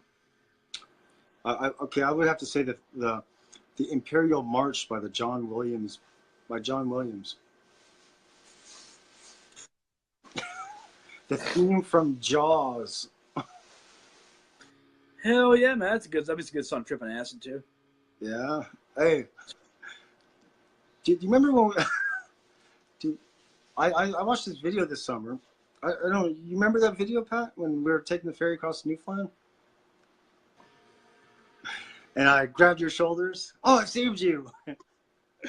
Leave me alone, Chris. I can tell Dad. I don't remember that, man. And then we were in the pool, and I'm doing the whole Jaws thing, and you're freaking out. Oh, I'm sorry, Pat. It's just fun. Yeah, that was funny. So yeah, it's not gonna be as funny as next weekend. What are you gonna do? All right, you'll see, man. I might give up my game plan. Don't worry about it. Man, don't say you're gonna be like Trump, because when you fail, that's gonna be un-Trump-like. Nope. Yeah, I remember roller skating. I had my 10th birthday at a roller rink. So they still got roller rinks around. It's coming back. Do you remember that, Pat? We were in Kamloops, and we just moved to Kamloops, and Mom took me and everyone that was in my class, and you and your two friends, Joe and Jared. Remember Joe and Jared that lived across the street? Yep, I sure do. And remember, she took us because in Kamloops, the bowling alley and the roller rink were in the same building. Yep. So that's what we did. We went roller skating, and then we went bowling afterwards. That was a good, man. Our parents kicked ass growing up. You're absolutely right. That was a good place to hang out and listen to tunes. You're absolutely right about that, Trish. Man, even the bowling alley in Morristown, man, that was cool. They didn't care if you brought your own shit in. Oh, yeah, man, we did it all the time. Yeah. They said, as long as it's concealed, we don't care. Yeah. And hell, man, most people at that time knew each other anyway. Yeah. You knew somebody that worked there. They didn't care. Movie that gave me nightmares. None really. Like, I never had nightmares because of movies. I had really fucked up nightmares growing up of colors and shapes. That's it. And I was afraid of a couple movies growing up. I was afraid of The Exorcist. And for some reason, Silver Bullet when I first saw it, because I remember walking home that night and it was foggy. And I was just a little kid, man. I was like 11 or 12 years old seeing that shit. Yep. But that freaked the shit out because we were at the Mallet. We were at John and Lucy's. I don't want to say last names. We were at John and Lucy's. Yep. And remember the four kids? We rented Silver Bullet and something else. I remember because they always had movie time. Oh, yeah. And so we watched that and I had to go home, which is just around the crescent. And it was totally foggy. Because they lived on top of the crescent. We were at the bottom of the crescent. So walking down, you just see the fog and you just start going into the fog. And it was like half an hour after you just watched Gary Busey go ripping people apart, right? Yeah. Man, mine was the original Elm Street. Yeah. You watched that in Kamloops. You watched that in Kamloops too for the first time. Fuck yeah, dude. That movie scared the shit out of me. I'm not the only kid that is scared either. No, lots of people. What's roller bowling? Man, roller skates, bowling on roller skates. That'd be cool. I'd kill myself. Well, I would too, but I mean, you gotta take out insurance when you go in there, right? Hey, there's a new game up here in Saskatchewan. They take curling, and it's almost like marbles. Crokinole. Yeah, it's called. Hold on one second. It's called what? Crokinole. Crokinole. Yeah, looks fun, man. Yeah. The best drunk memory, the ones that I can't remember. Yeah, man.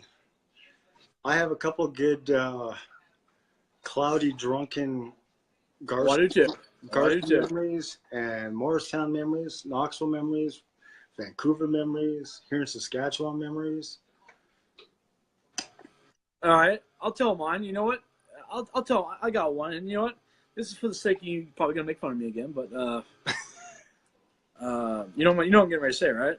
No, I don't know which one, man. So we were coming home. It was what 90? That would have been 98. Yeah, we're coming home from I believe it was the Underground. Oh, you're talking about 21, sir? And yeah, I mean, I was 20. I hadn't turned 21 yet, and It's his fault. This dumbass's fault. We but pulled over in the first place. Hey, they let me go. You didn't have your fucking headlights on, so I had to lie to the damn cop. They let me go. But yeah, I mean, I had big X's on my hands, underage, and the guy's like, "How old are you, sir?" I was drunk. I was drunk off my gorge. I mean, I was just like, almost alcohol poisoning drunk, right? And of course, we drank more when we went home because after we got pulled over, our buzz went. Oh man, it was 5 cents a beer night. Who the hell's not going to drink a ton of beer? Oh yeah. So he's like, "How old are you?" I'm like, "I'm 21." And he's like, "Can I have your ID?" And I was like, "Yeah, I ain't got it on me." And he saw those damn. I was so drunk. He saw the damn stamps on my hand. He's like, "All right, back." And he comes back and he's like, "Yeah, if you don't give me your ID, you're going to fucking jail." I was like, "There you go." Just like that. But the funniest thing is, I had to go to court, for underage, consumption, not public intoxication, because I was in our vehicle. Now, if he would have told me to get out of the car, he could have got me for public intoxication. And he let me go. He gave me a ticket for driving with no lights on. So I'm I'm like the one that had to go to court because you paid your fine, but you're like, "Oh, I'm not gonna go. I'll just fucking pay the fine." I didn't want to go up and say, "Hey, judge, yeah, my brother's not coming in. He's sleeping. He'll pay the fine." So I had to go to triple. I had to go triple. I had to go to double A for 3 meetings. And here I am, sitting. I had to go I had to go on my lunch break at work for an hour to go to this shit. And here I am, sitting. I don't have a problem. I don't have an alcohol problem. Here I am sitting listening to a gym full of people or whatever, a theater full of people that have legitimate alcohol and drug problems. And I'm listening to them how they've ruined people's lives, how they ran somebody over.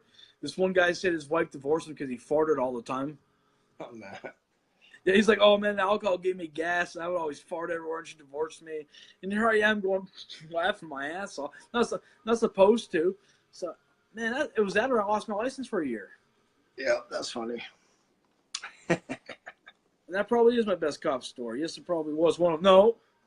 My best cop story. I didn't get pulled over. I was driving to work in Morristown one day, going from school from ETSU here in John City. And I'm driving, hauling ass in my truck on 81, going about 90 miles an hour. And I'm like driving, I'm smoking a bowl, driving with my legs. And this fucking state trooper pulls up right beside me while I'm doing this right here, smoking.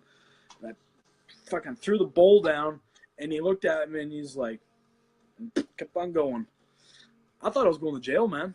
I'll tell you I have a couple really good cop stories, but some of them I don't want to say anything about because. But this one, me and our buddy Tony, and my other buddy Chris, we said we were going to go watch Days of the New in Nashville. And Tony was going to drive, and he had a 300ZX, which is only a 2-seater. But there's 3 of us. So we're driving down I-40, going from Knoxville to Nashville. Meanwhile, my buddy Chris is he's in the hatchback, laying like this, drinking all this Southern Comfort, and we get pulled over by the state troopers, man. Get pulled over, and I tell the state troopers that I have to take a leak, man. Can I please take a piss? Like, sure, no problem at all. Let me go take a piss. Come back in. Didn't give anyone a ticket. Let's keep going. With some dude sitting in a fucking hatchback, man. Dude, That's the best. You guys should went to jail, man. Yeah. Or like the Ozfest.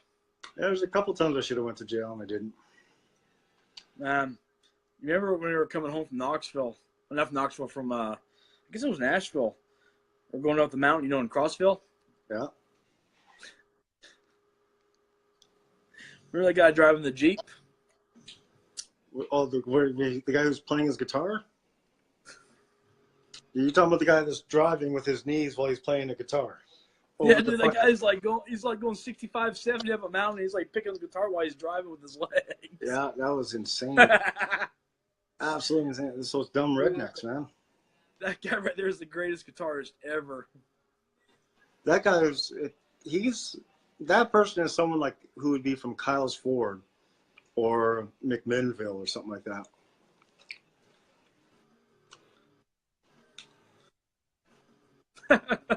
Yeah, if you get the advisement, yeah, might not wanna go against their wishes. Oh, no doubt. Yeah, dude. Yeah.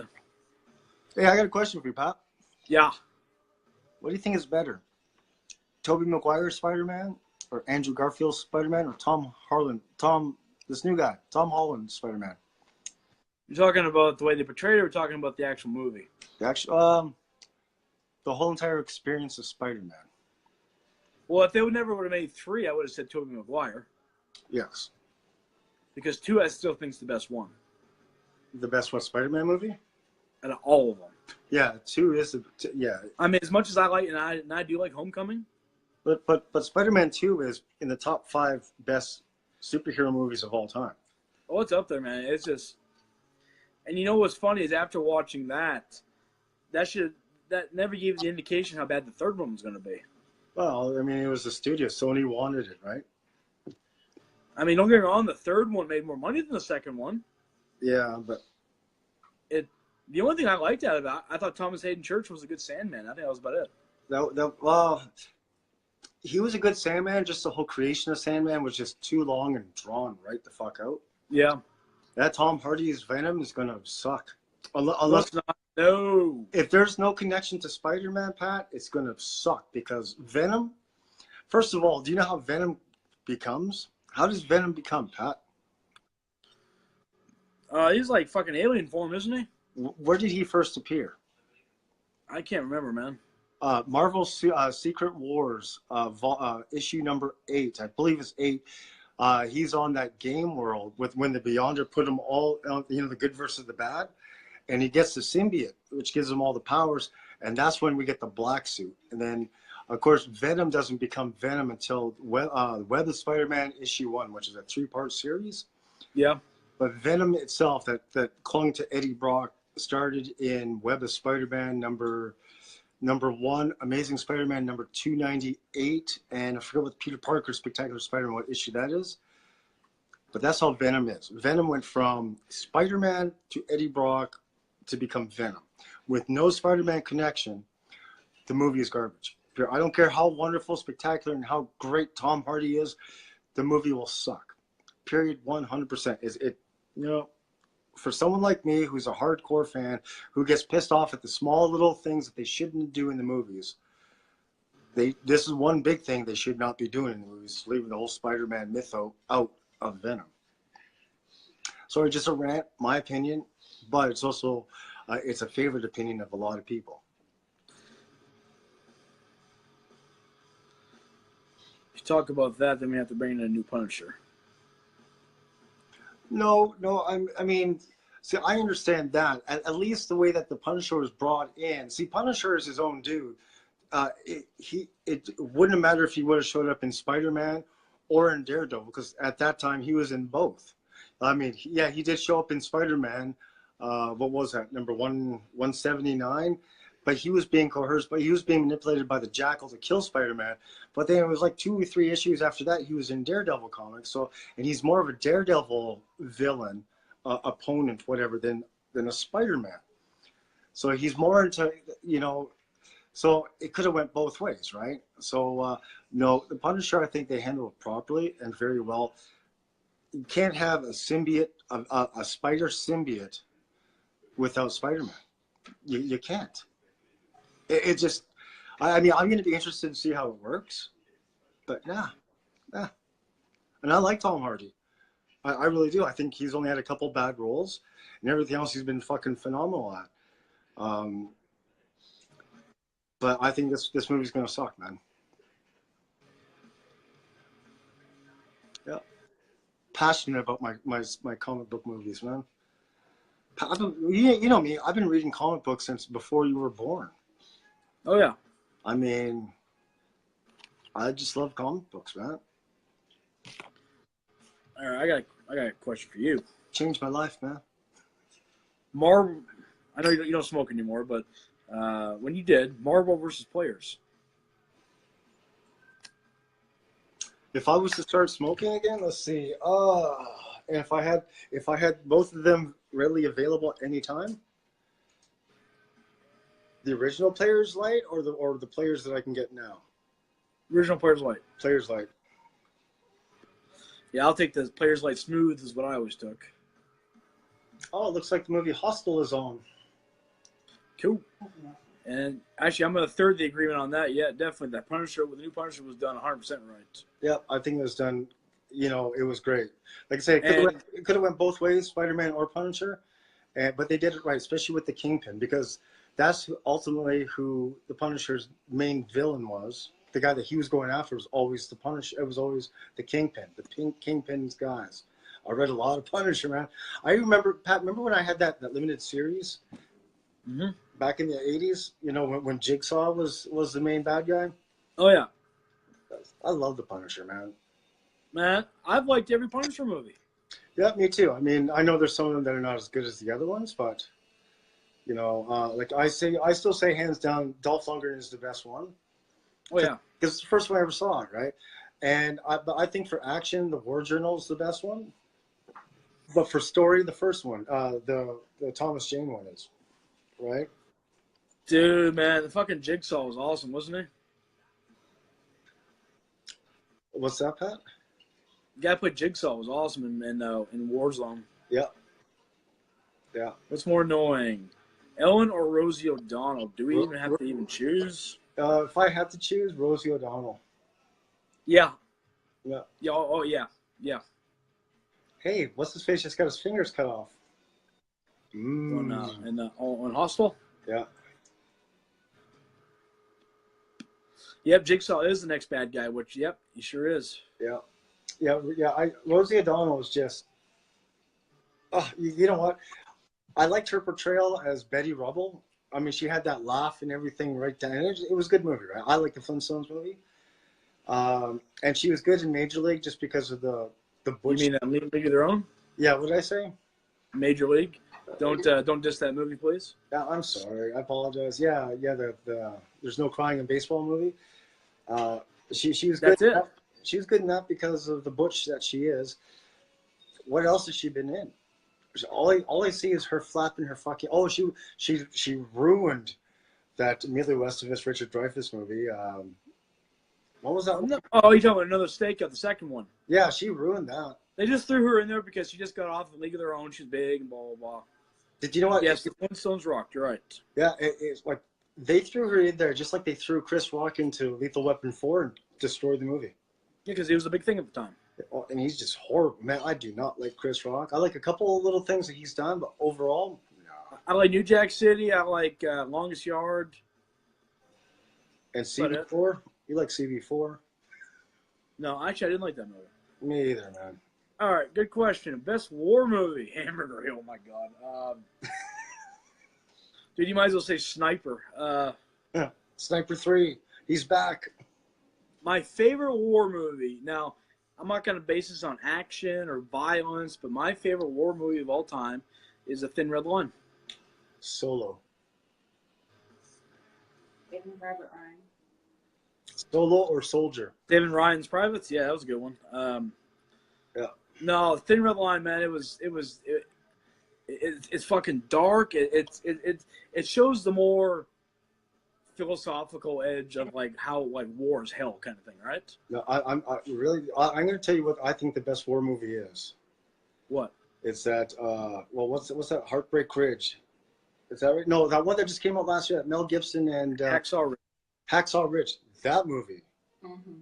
That movie. It's a good movie, man. Hands down is my favorite. Oh, I can't say my favorite because I love Apocalypse Now also. Right? See, my second favorite's Full Metal Jacket. So then we got Full Metal Jacket, and then we got Platoon. Then I like The Deer Hunter. The Deer Hunter is great. Platoon. Platoon, yeah, I like Platoon. I mean, of course, Saving Private Ryan, of course, was a great movie. What about Predator? That was a war movie. That's not a fucking war movie. Terminator, that's a war movie. What about Rambo? Oh, Missing in Action, that's a war movie.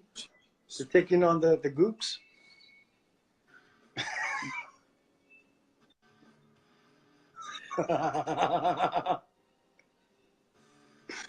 They are, man. They're right there after the Gooks.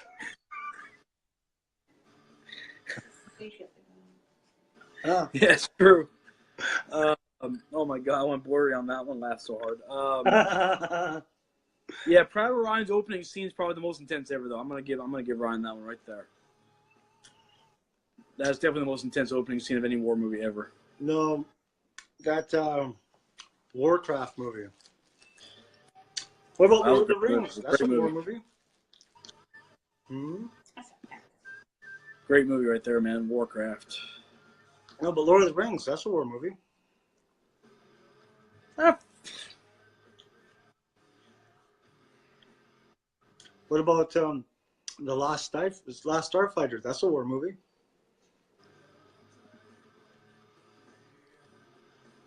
Yeah. I hadn't watched 13 Hours yet. Yeah, Lone Survivor's awesome though. Yeah, I want to see Lone Survivor. Lone Survivor's a good movie. Fuck, man, there's some damn good war movies out there. But yeah, Thin Red Line's my favorite of all time. I think after this summer, Infinity War is going to be the best war movie ever. Yeah, You've seen the previews for that shit, man. I sure have. Yeah. Why you keep winking at me? I'm looking at you. I'm getting something in my eye. Yeah, well, it looks like you're winking at me, and that just makes me feel uncomfortable. You know what? Yeah. I'm not going to wait 25 years for my allegations. I'm telling my allegations on you right now. Are you now? Mm. All right. Good for Yes, you. he made inappropriate eye gestures towards me. I'm offended. I want some goddamn money. Can't call Jacob's Ladder a war. It's Jacob's Ladder, which is one of my all-time favorite movies. It deals with the horror of like war with the zombies and all that shit. So, I guess, yeah. Well, that's all right.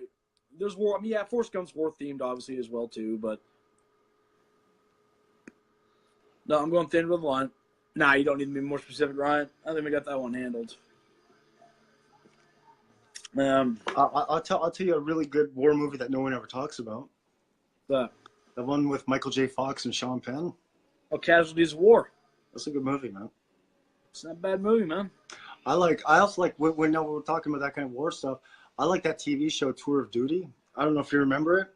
Oh, I sure do. Man, Tour of Duty. Remember it had Rube from Major League Yeah. 2 or what's the Yeah. fake? Yeah, because he was in it. Because I remember watching when I first saw Can't Buy Me Love. I'm like, oh, that's a dude from Tour of Duty. Then him becoming Rube in Major League 2. I love Tour of Duty, man. It's great stuff. Yeah, it was a cool show. Yeah. No, that good question. Best war movie. That's a good question because there's a lot of them, man. Here you go, man. What's the best live concert CD? Best live concert CD, official or bootleg? Official.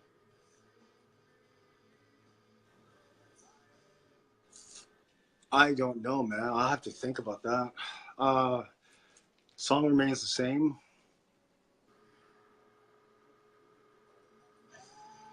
Some reasons. Well, yeah, that's a good one.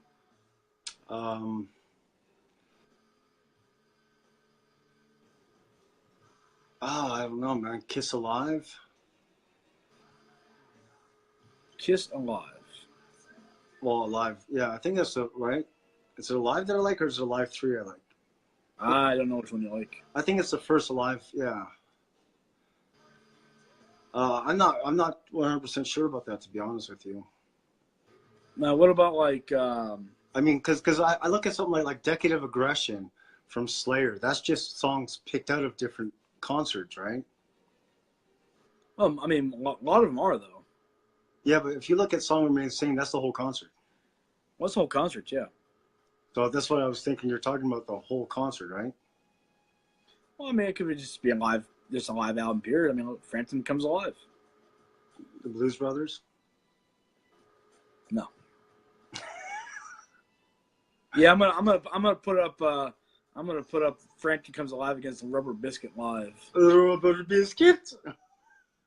Oh, that's bad. Yes, Bandit Brothers was a good show. If you haven't seen that tune.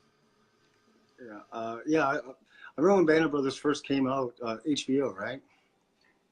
Yes. And that was Matt Damon and Ben Affleck produced that, right? No, that was Tom Hanks and Spielberg. Okay. No, Affleck and Damon did that Project Greenlight. Oh yeah, that's right. See, but that was at the same time that the Band of Brothers came out. Yeah. Around the same time. Favorite live album.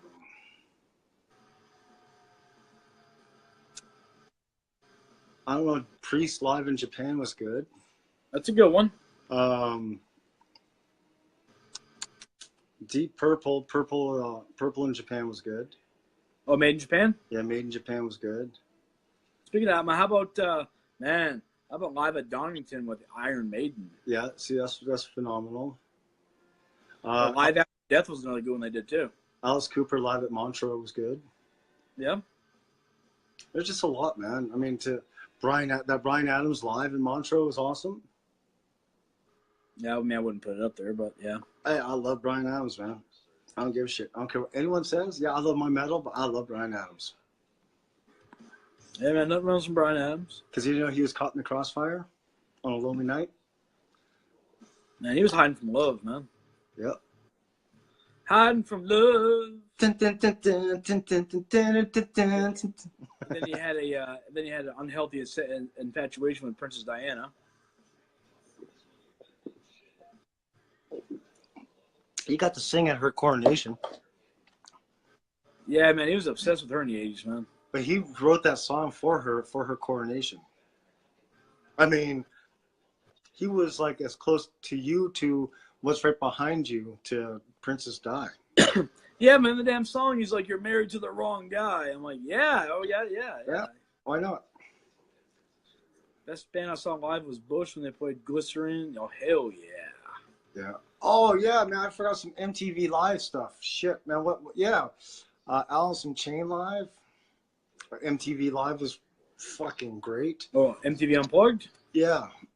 Man, Nirvana's Unplugged was awesome. Yeah, that was Clapton? Clapton, yep. See, I forgot about that shit, man. It's good. Yeah, I actually did too. Yeah, man, and that's your fault. You're younger. You're supposed to have better memory than me. How come you let me know? I'm an old, decrepit fucker. So you mentioned Bush. Shut up. So you mentioned Bush, and I never got to see was Bush. Nope. That's a good band. I'd love to actually have. I'd like to see those guys. Probably put on a good show. Some poor Asian girl's about to get her eye ripped out while she's getting her face blowtorched here. What's that? Hostel. I love that. That's my favorite horror movie of all time. First Hostel? Yep. Here's something, Pat. What's the best concert you ever went to? And think about it. And you know me, when I say concert, I don't care if there's 4 people there. Like when we went and saw Kings of the Killer Fish, that's a concert. Yeah, definitely. Yeah. Yeah, there's only 4 people there, but there was. It's a live concert. Right. So it doesn't matter if it's when we went and saw Finger 11 at the Disc Exchange. That's a concert. That's an in-store concert, right? So from that all the way up to our amphistadium concerts, what has been the best concert you ever saw? Actually, I got one for that one. I'm going to answer Trish here. I forgot that they had the crowd-funded live album. You're right. That actually is the best one. You're absolutely 100% correct on that one, my dear. My favorite concert is actually my best concert, too. And that was actually when Dad and I went and saw Page and Plant. Yeah, that would have been amazing, man. Because not only was it an amazing concert, we camped out the night before for tickets. And it was cold. And we camped. It was only $25. This is back in '95. It was just the concert was amazing. I mean, not only was it the Unleaded tour, but man, they had the Egyptian ensemble. They had the fucking orchestra with them, and they just played all the songs. Yeah, and you'll never see that ever again. So yes, Page and Plant Unleaded '95, and that's another live album right there too. Alice Cooper Sudbury Arena '87 with Chris Mullen was. Alice Cooper in '89 was awesome. Dale Simpson and I name dropped someone. I hope, Dale, you don't get pissed off. I hope you remember this if you're watching this. We went and saw Meatloaf together in Sudbury. And Pat, between Meatloaf and Alice Cooper made me appreciate live music because of their theatrics on stage, right? Oh, yeah. Because before that, you go see a concert and it's just, 4 guys sitting there playing music, which is great. But when you watch when you watch a Meatloaf concert and just the shit that he puts into it, you're surprised that guy didn't have a heart attack 20 years sooner. Do you know what I'm saying? I mean, it was amazing. And then you go see Cooper. I mean, when he's doing his Teenage Frankenstein stuff for the first time ever, that was phenomenal. And he got his head cut off with a guillotine, and his body sticks up his head by the hair. Yep. And looks around, opens the mouth, and all this blood. We're sitting like 3 rows back. We got blood all over us. Oh, it was good stuff, man. But then I look at something like Ozfest 99 when we all went. That wasn't the best Ozfest, but it was my favorite Ozfest. I'm with you there. My best Ozfest was 2000. Yeah, oh yeah, man. My favorite was 99 because it was actually on your birthday too. Yep. And if you remember, it was May 30th. No, that was Ozfest 99. That's what I'm talking about. Yep. And it was 75 degrees that day. Yeah, it was nice. It was perfect temperature. Remember those mudslides on the side? That was awesome. You remember Chino? Come on, everyone. Can't we just get along? It's like, fuck it, man. And speaking of Ozfest, my buddy Ron just mentioned Ozfest. The last time Sabbath, the original lineup, played together. We saw them in 99. That was the first time they got back together. And 2001. I didn't see 2000. No, I did see 2001. Yeah, I saw it 2001. I saw 2002, 2003. 2004 is my last year. 2004, last year of Ozfest. Man, another one of my favorite concerts I ever saw was 2001 Edgefest. Oh, yeah. Yeah, because your buddy Jones is up there, right? No, he wasn't on that one. Oh. No, he wasn't there. That year, your 3 main headliners, I'm sorry, your 4 main headliners, they went Tool. The Pursuit of Happiness. Oh, yeah, definitely Pursuit of Svengali, yeah. Yeah, Slick Toxic, yeah, they're there too. Man, it was Tool. It was Tea Party was second headliner. It was Big Wreck. And then it was Finger 11. Oh, there you go. In 98? No, 2001. When did Tip come out? 98? Yeah, Tip came out in 98, yeah. And then Grace of Blue Skies came out in 2000, right? Yeah. And then the self-titled came out in, 2002? 2 or 3. I think 3, that's right. Because I was in Nevada by the time that their big song hit. What was that song called? One Thing. One Thing, yeah. Yeah. All I can say is this. I stole the guitars of Finger Eleven's girlfriend at his own fucking concert. I did that. And that ain't no word of a lie. I have people that were there and can back this story up. I took her from James. and here's the thing. I wasn't even trying to pick her up. She came and picked me up. Man, she must have been drunk.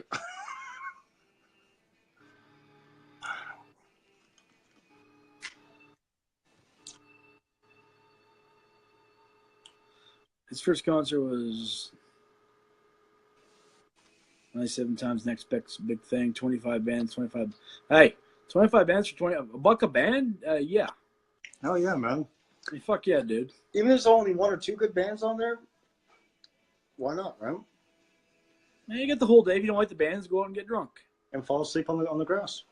Yeah. Just like that guy in Ozfest 99. Yeah, when we end up, everyone end up dumping all that trash on him. Well, that guy for like the whole day, he's like Black Sabbath, we're waiting 30 years. And here he is, this fucking pounding like bottles of wine back. Yeah. And like not even at 15 minutes before the show, he passes out. We tried to wake him up nicely. Hey man, wake up, dude. Kick him, give him. His old friends were starting to hit him in the head with pop cans and all that stuff, try to wake him up. Yeah, we buried him with trash. Yeah. He's like Thunder Kiss 65. It's not as bad as that guy in Knoxville. He's like, listen, bring it, I don't mind. That was funny. The one guy's like, shut the fuck up. Listen. Dude, I remember when we went and saw in 98, we tried to go see Edgefest in Canada. Me, Tony, and Previ, we drove up there, and It was sold out, pissed off, so we ended up going to see Metallica. It wasn't a bad show. It was Metallica, Days of the New, when they were good, and Jerry Cantrell. Yeah. Well, I mean, that's not a bad substitute, right? Oh yeah, that's when Days of New got. I think Travis Meeks got that fucking ego of his. Well, no, this is when they first came out, though, man, 98. Well, because I remember, what year was it? Was that 2001 or 2000? That Begley and I went and saw them.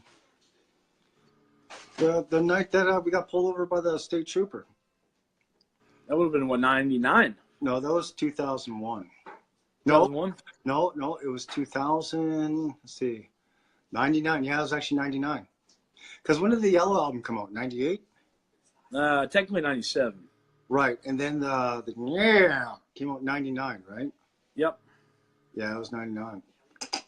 Man, so we got our tickets. We're waiting in line for about an hour.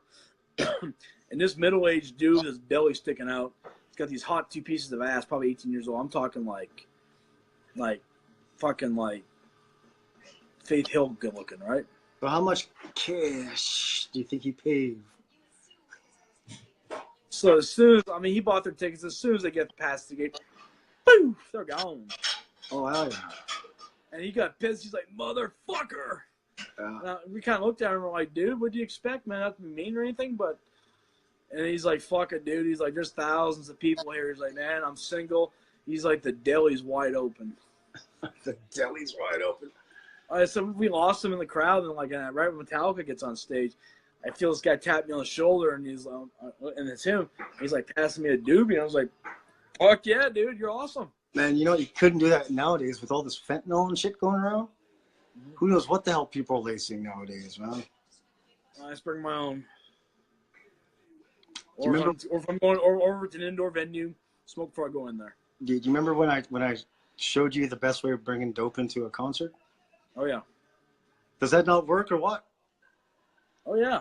I'm not gonna say it because I'm not gonna be responsible. But yeah, man. Remember when I said, here, do this? No, you can't watch. They won't touch your cigarettes. They'll open it up. They'll look. Have your cigarettes stuffed full of pot.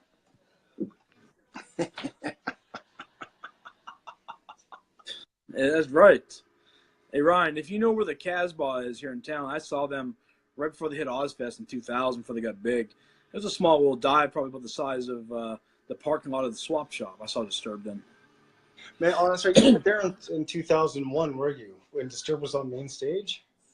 Nope, I came back in 2002. Man, he was so. I guess he was just exhausted, man. He didn't, because you know David Draymond's always into it, right? Oh yeah. This one, he's all like, yo ho whoa, barely even moving on stage, man. That was sad. I remember when early on in their career, man, when they'd always bring him out in a straitjacket. Yeah, well, they wheeled him out yeah. They had him in that Hannibal Lecter cage. That was 99 on the third stage. Remember third stage Ozfest? Was that? Remember that? It was third stage on 99. Remember they played there? It was there. Was no, they weren't there in 99, bud. They didn't come out till 2000, man. Then it was 2000. It was on the third stage for us. Well, it was on the second stage, yeah. No, there was a full different stage, man. When we walked in, if you went to the right, okay, you walked in and then you go down because we went to Nashville. I know you went to Atlanta, right? See, Atlanta only had 2 stages, man. See, in Nashville, the third stage was just a small little. It's about the size of the stage in the Nickel District cafeteria. Remember that stage? Yeah. Remember how dinky that was? Oh yeah. That's about the size of the stage. Third stage. They had Disturbed, Kitty. Yeah, that's right. Because it was 2001 that had OTEP, right? Or was that 2002? No, 2002. Right. Yeah, 99. Kitty was on the third stage.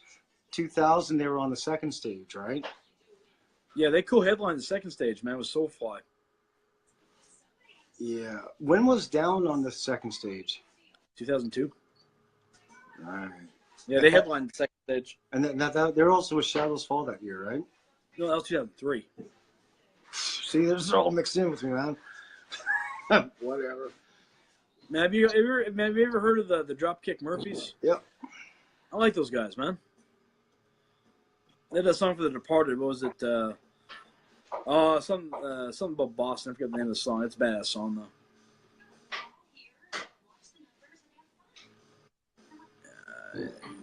Man, you're geefig. You know that? Shut the fuck up, you Yedim Givig. You are a serious geefig. You're a geefig. You should be ashamed of yourself. You should be ashamed of yourself. So how long do you think it's going to be before? I'm shooting this out. How long do you think it's going to be before we start getting some of them indictments rolling in? Hopefully soon. Hopefully very, very soon. And hopefully the right people too. And what I'm saying is right people is I hope they don't go for the head of the snake right off the bat. I hope they go for the little ones that will roll over on everyone so they can get everyone. Oh yeah, I mean they know who they want, and they're gonna have to get to the right people to get it. Yeah, I love it how they said. I love how they said that they found all those missing text messages. Eh? Yeah, I found out yesterday, day before yesterday. Yeah. And who was it that said, "Man, look, who had the time to be doing all these text messages? I thought they're supposed to be working for the people." Well, that was that Huckabee? No, it was Neil Cavato, I think, or Huckabee, one of the two. No, it was Huckabee. They said that today. Yeah. Dude, he's I always liked old Mike Huckabee, man. Man, I like his daughter. She don't give a shit. That's why I love her. Man, between her and Spicer, there's such a huge difference, man. Sean, Well, you know, she was like, "Listen, Mr. President, you throw me in there. Nothing against Sean Spicer. He's a great guy, but you're not going to have any problems." well, poor Sean Spicer. That's the first time he ever had a job like that, and they just ate him alive, right?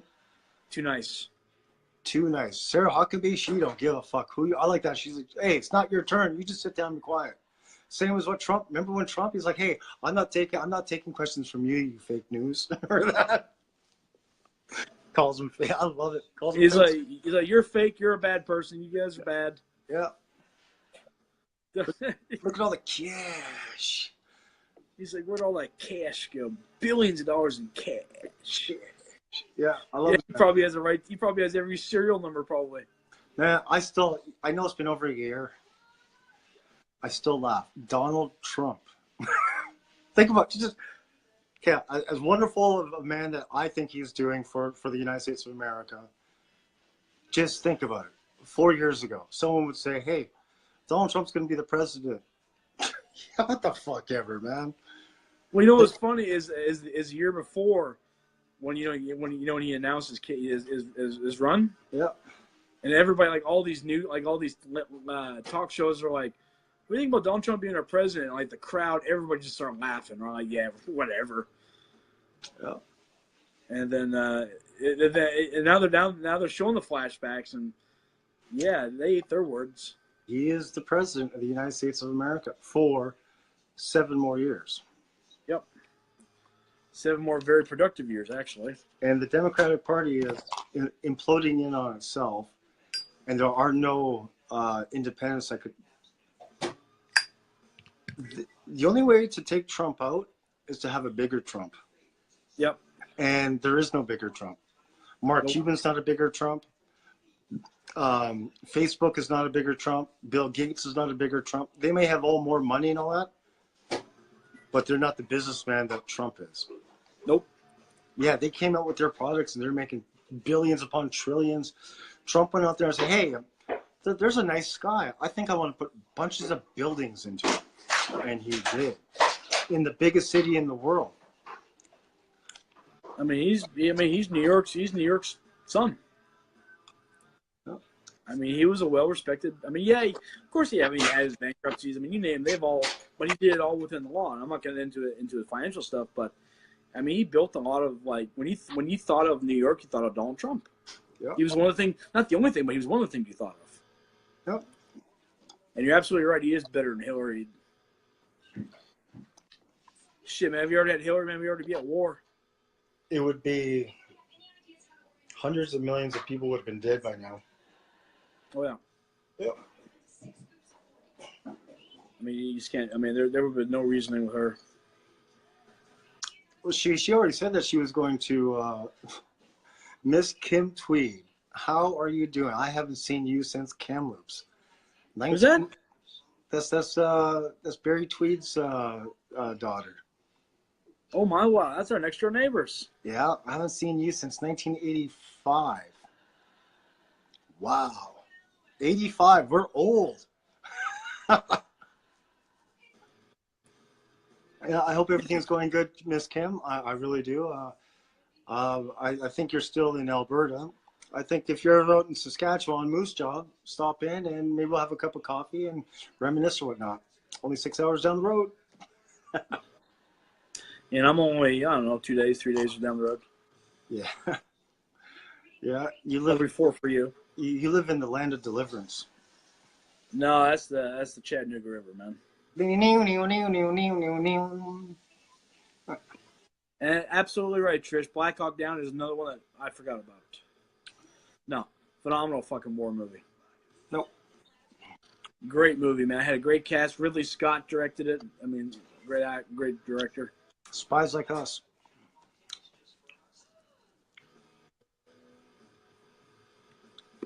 You can answer that question or answer that comment What's up? from Ryan. She was a war hawk, and that's something I cannot justify. I don't understand. She's a warmonger. He can't justify somebody being a warmonger as president. Oh yeah, about Hillary. Yes, McCain. Everyone that has opposed Trump for getting rid of the whole entire Syria thing, which is McCain and Mitch McConnell, they're all warmongers. That's where they're making all their cash, man. War. The Bushes did it. The Clintons are like you said, Pat. And I believe with you, I agree with you. They're worse than the fucking Gambinos. They're worse than any Italian mob family. Because I mean, they're horrible people. But yeah, she's a warmonger. Can't stand her. No, I didn't like her as a first lady, and I don't like her now. No, and you know what? I hear that ISIS is starting to have a resurgence in Afghanistan. I can't wait for Trump to drop the second biggest mother of all bombs. I was getting rid of him. Yeah, might as well, man. I like what he said. I like what he said. He's like, I'm not going to be funding the Palestinians until you get along with us and Israel. Yep. There's no. And John Kerry's fucking trying to fuck that up. Well, he's a warmonger too, man. You got to think, man. Why give money to a country that wants to blow you up? That's like someone that'd be like going out to the worst piece of shit that lives in your town and giving him a house key to your house. The same thing. Got that right. Or just because they're in bed with each other from financially. That's yeah. And then you look at our wonderful piece of shit up here, going to bring back ISIS members and reintegrate them into our own culture with love and hugs. Because that's all they need is some love and hugs. Fuck off, Trudeau. They should be put to fucking death. You know what? They're out there slaughtering thousands of people, and then they can come back here and get away. Out there, not only killing people, but raping little children. That's what you know for a fact. That's what they're doing. Now, if it's a Caucasian North American person that does it, they're going to go to jail. But if it's one of these people that join ISIS and they're not Caucasian, they're going to get a sorry check from our government of $2, $3, $10 million, and oh, we're so sorry. We didn't mean to offend you because you did so many bad fucking things. Here's some money. Fuck that, man. Change the subject. Yeah, I got to change the subject, man. It's just. My taxpayer dollars are going to these, they're not immigrants, they're terrorists. They left my country, they left your country, they left our country to go and fight for some garbage cause. And now that they're getting their ass kicked, they want to come back and have no repercussions onto them? That's a bunch of bullshit. You denounce your shit to go fight in some bullshit thing so you can get your rocks off and go do some horrible things and you can come back and now sue the government and get all this money and a love and a hug? I mean, come the fuck on, man. I mean, really. And you know what? We were almost there too, man. Yeah. Yeah. We were almost there too. And no. I mean, and for anyone to say that's okay. Oh, but it's okay. There's no reintegrating these people. And the ones that left to go do it as a goof, and the ones that are like, oh, I really won't kill people if I'm in my own country. The ones that go to different countries and kill, they should be slaughtered just as well as a first-degree murderer here. You know, I Yep. believe bring the death penalty back. If you're going to sit there and think about killing someone and premeditate it and do it, you should be executed. No ifs, ands, or buts. None. And they slaughter their own people. Yep. So, yeah. You know, but yeah, so yeah. Hey, I see old Tony's back. Yep. People forgot about the people who were there and the lives that were given up so we can speak That's this right. shit. Do you know what? We were at. Were you there at Juanita's place when she was talking about her friend that was in the Afghanistan? Uh-uh. So he was there. I guess his buddy got blown up right beside him, and this guy was injured or whatever.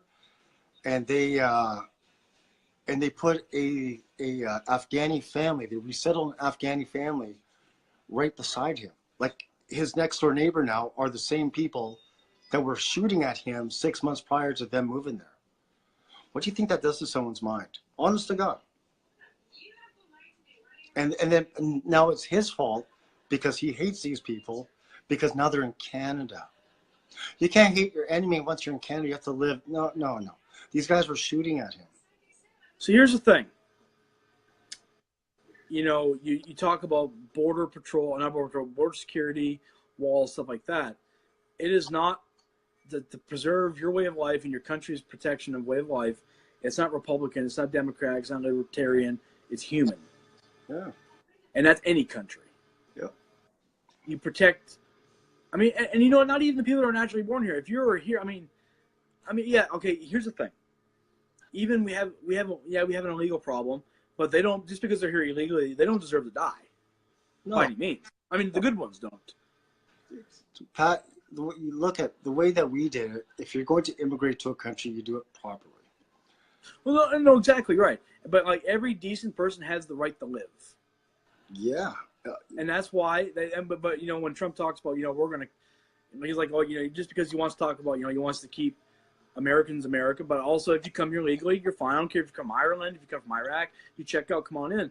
I mean, they're calling them racist for that, right? Yeah. You know, here's the thing: how long has fucking Israel had a wall up, and how long does it work for them? Hey, Mexico, the southern border of Mexico to South America has a big border, has a 25-foot metal wall there. They showed it. They showed it last year. If you watch that, what was it, Hillary's America or Clinton Cash, one of the two, they even show it right there. You know, no, I believe that there should be a wall. And the way that, unless we get a new government up here that straightens our shit up, and that's the thing I'm really worried about. I'm worried that if Justin Trudeau does get voted out, which I hope he does, the person coming in, I hope drops a bunch of this shit instead of just going with the flow. We don't want to be too hard on these people, so we're still going to let them in. I hope The sensitivity of the situation. Yeah, because if it's because first of all, the NDP is not getting in. There's no way Jagmeet Singh is going to get enough votes in Canada. I'm hoping that him and Trudeau are going to split the Liberal votes, and that means that the Conservatives will come in, which are the Canadian Republicans, and I just hope that, and his name is Andrew Scheer, and he seems like a really good man. I just hope that he doesn't become a soft pussy and start, oh, well, you know, the feelings, who gives a shit? Let's get Canada back to Canada. That's what it is. And Ryan, yeah, you're right. And Ryan makes a good point right here when he says we can speak our minds because of the people that fought for us. Yep, exactly. You damn straight, you damn Skippy. Not in Canada anymore. This guy was online. This is no word of a lie. This guy was online, and he was criticizing Justin Trudeau's political means, whatever. And yesterday he got charged for uttering death threats to Trudeau, and he never uttered any death threats to him. Didn't say, all he did was disagree with everything, and he called him a putz or something like that. So calling someone a putz or a dolt or something like that, the guy is going to get arrested for threatening to harm upon our prime minister. What kind of shit is that? Which means you can't say anything like that in Canada. You're not allowed to disagree with our prime minister because there's repercussions. That's a dictatorship. That's what he's trying to. Well, I guess since this is on live and this is live, I guess I'm going to get in trouble now too. I hope not. It's just my opinion though. I really hope that he gets out. He gets voted out. Scheer gets voted in, and he just drops a bunch of this shit that's going on and killing us. Well, it's like down here, right? Like, and I totally agree. I mean, I'm all for free speech. I mean, free speech is not really free anymore. But see, the liberals, especially the far lefters, oh, they can have all the free speech they want, but once you speak up against them, I mean, they blackball you, they turn violent, they fucking riot. It just, I mean, they fucking loot. I mean, they fucking Antifa and Black Lives Matter, and whether they start off as a decent organization, I have no idea. But then they call you racist.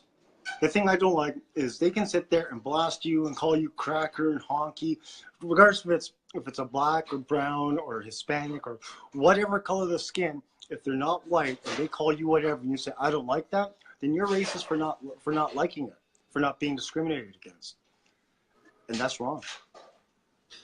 It's totally wrong. Because racism, when people say when you're black you can't be racist, it's bullshit. Racist doesn't matter what color you are. If you dislike anyone for their color or their creed or their religion, that's racist. I don't care if you're Muslim. I don't care if you're Hindu. I don't care if you're atheist. I don't care what the fuck you are. I don't care if you're black, purple, pink, green. I don't give a shit. If you're an asshole, you're an asshole. If you're not, you're good. You're good. That's right. I mean, and one thing I don't understand is that with atheists, I know a couple atheists and they keep trying to just bash that, try to destroy the image of God for me. You know what? That's great. I'm glad that they're atheists and this and that. I will never cram my views of Jesus Christ and my beliefs down there. But why do people have to keep trying to convince me that their way is right, my way is wrong?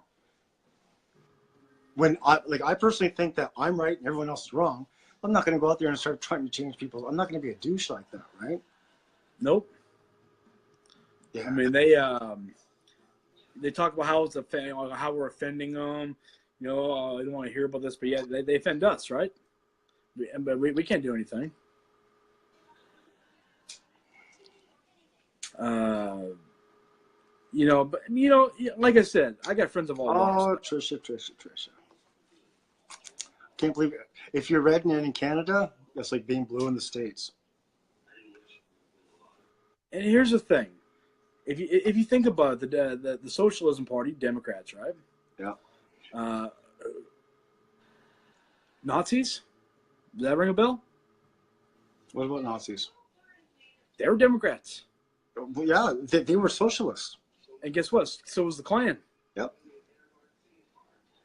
Did you hear about this, Pat? Okay, a picture arose from 2008 where Barack Obama is he's buddy with the leader of the Muslim Brotherhood.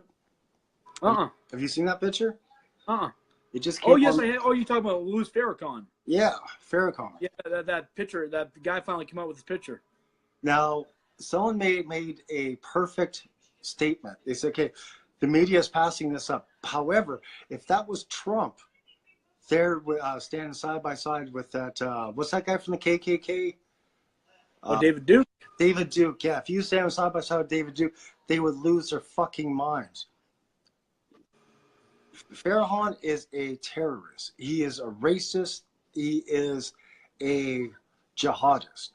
Well, he's buddies with that Keith Ellison up there in Minnesota, right? Yeah. So because they want one world Muslim reign, right? That's terrorism. To bring that into someone else's country, that's domestic. That's terrorism. Period. So why is Barack Obama, Burial Boy, why is he still being praised as the great man in charge that he once was, which he never was? Why is no one up in arms over that? Honestly. Yep. I mean, Farrakhan is the definition of a terrorist. Straight up.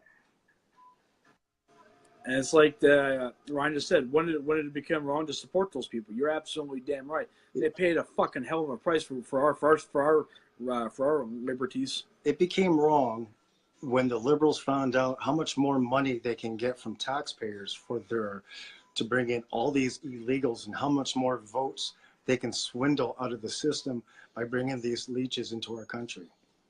Seriously. And because our military, like you look at our prime minister, he's taxing the shit out of our military now. He's pretty much making people not want to join the military. If you're going to be taxed above and beyond everyone else, and then you don't get any health benefits, why the fuck would you join the military? Right? And what did Obama say that one time? Oh, they volunteered to go to war, so we shouldn't have to pay for their medical costs. What kind of garbage is that? Unpatriotic world globalist puppets. That's all they are. They're puppets. You know what? They're not even Jim Henson puppets. At least Jim Henson has good puppets. These are Guy Fig puppets. They're not even Guy Fig puppets. They're Skeed Road puppets.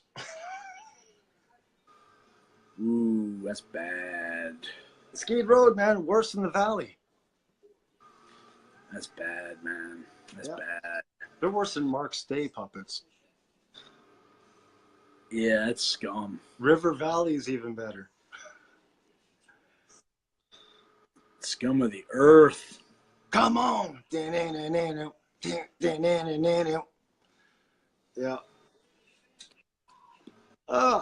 Man, what do you think, man? Beer or whiskey?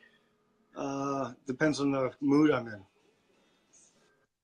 I got to go with whiskey, man. I don't have to drink as much.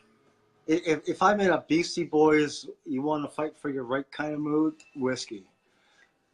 But if it's sitting down, listening to a little Ride On by AC/DC, beer. I got to go with whiskey always. I got to go with liquor in general. Yeah, see, I'm a Crown man, but I'd rather take the, I don't know, I like the beers. I'm a beersman. Are you a Birchman? I like the beersman. I'll take the weed, man, instead. Oh, I like the weed. The weed, man.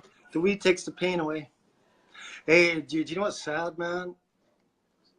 I think this is sad. I know you're probably not a big fan of him, but Paul Young, his wife just passed away. Oh, you're talking about every time you go. Yeah, Oh, yeah, she just passed away. She was like 56 years old. She died of brain cancer, man. oh, God bless. Yeah, she fought a battle for 2 years. I think she passed away yesterday or this morning. I like Paul Young, and I didn't know that she was going through that. Well, you know what? A shout out to her then. Yeah, and hey, speaking of shout outs, for everyone that's watching, my son and I, Little Don and Dr. Toon, are coming out with our own special podcast. It's going to be referred to as in Chris's point of view, because both of our names are Chris. So it's Chris's point of view. Coming at you on Tuesday, this coming up Tuesday at 8 p.m. Eastern Time, 7 p.m. Central Time.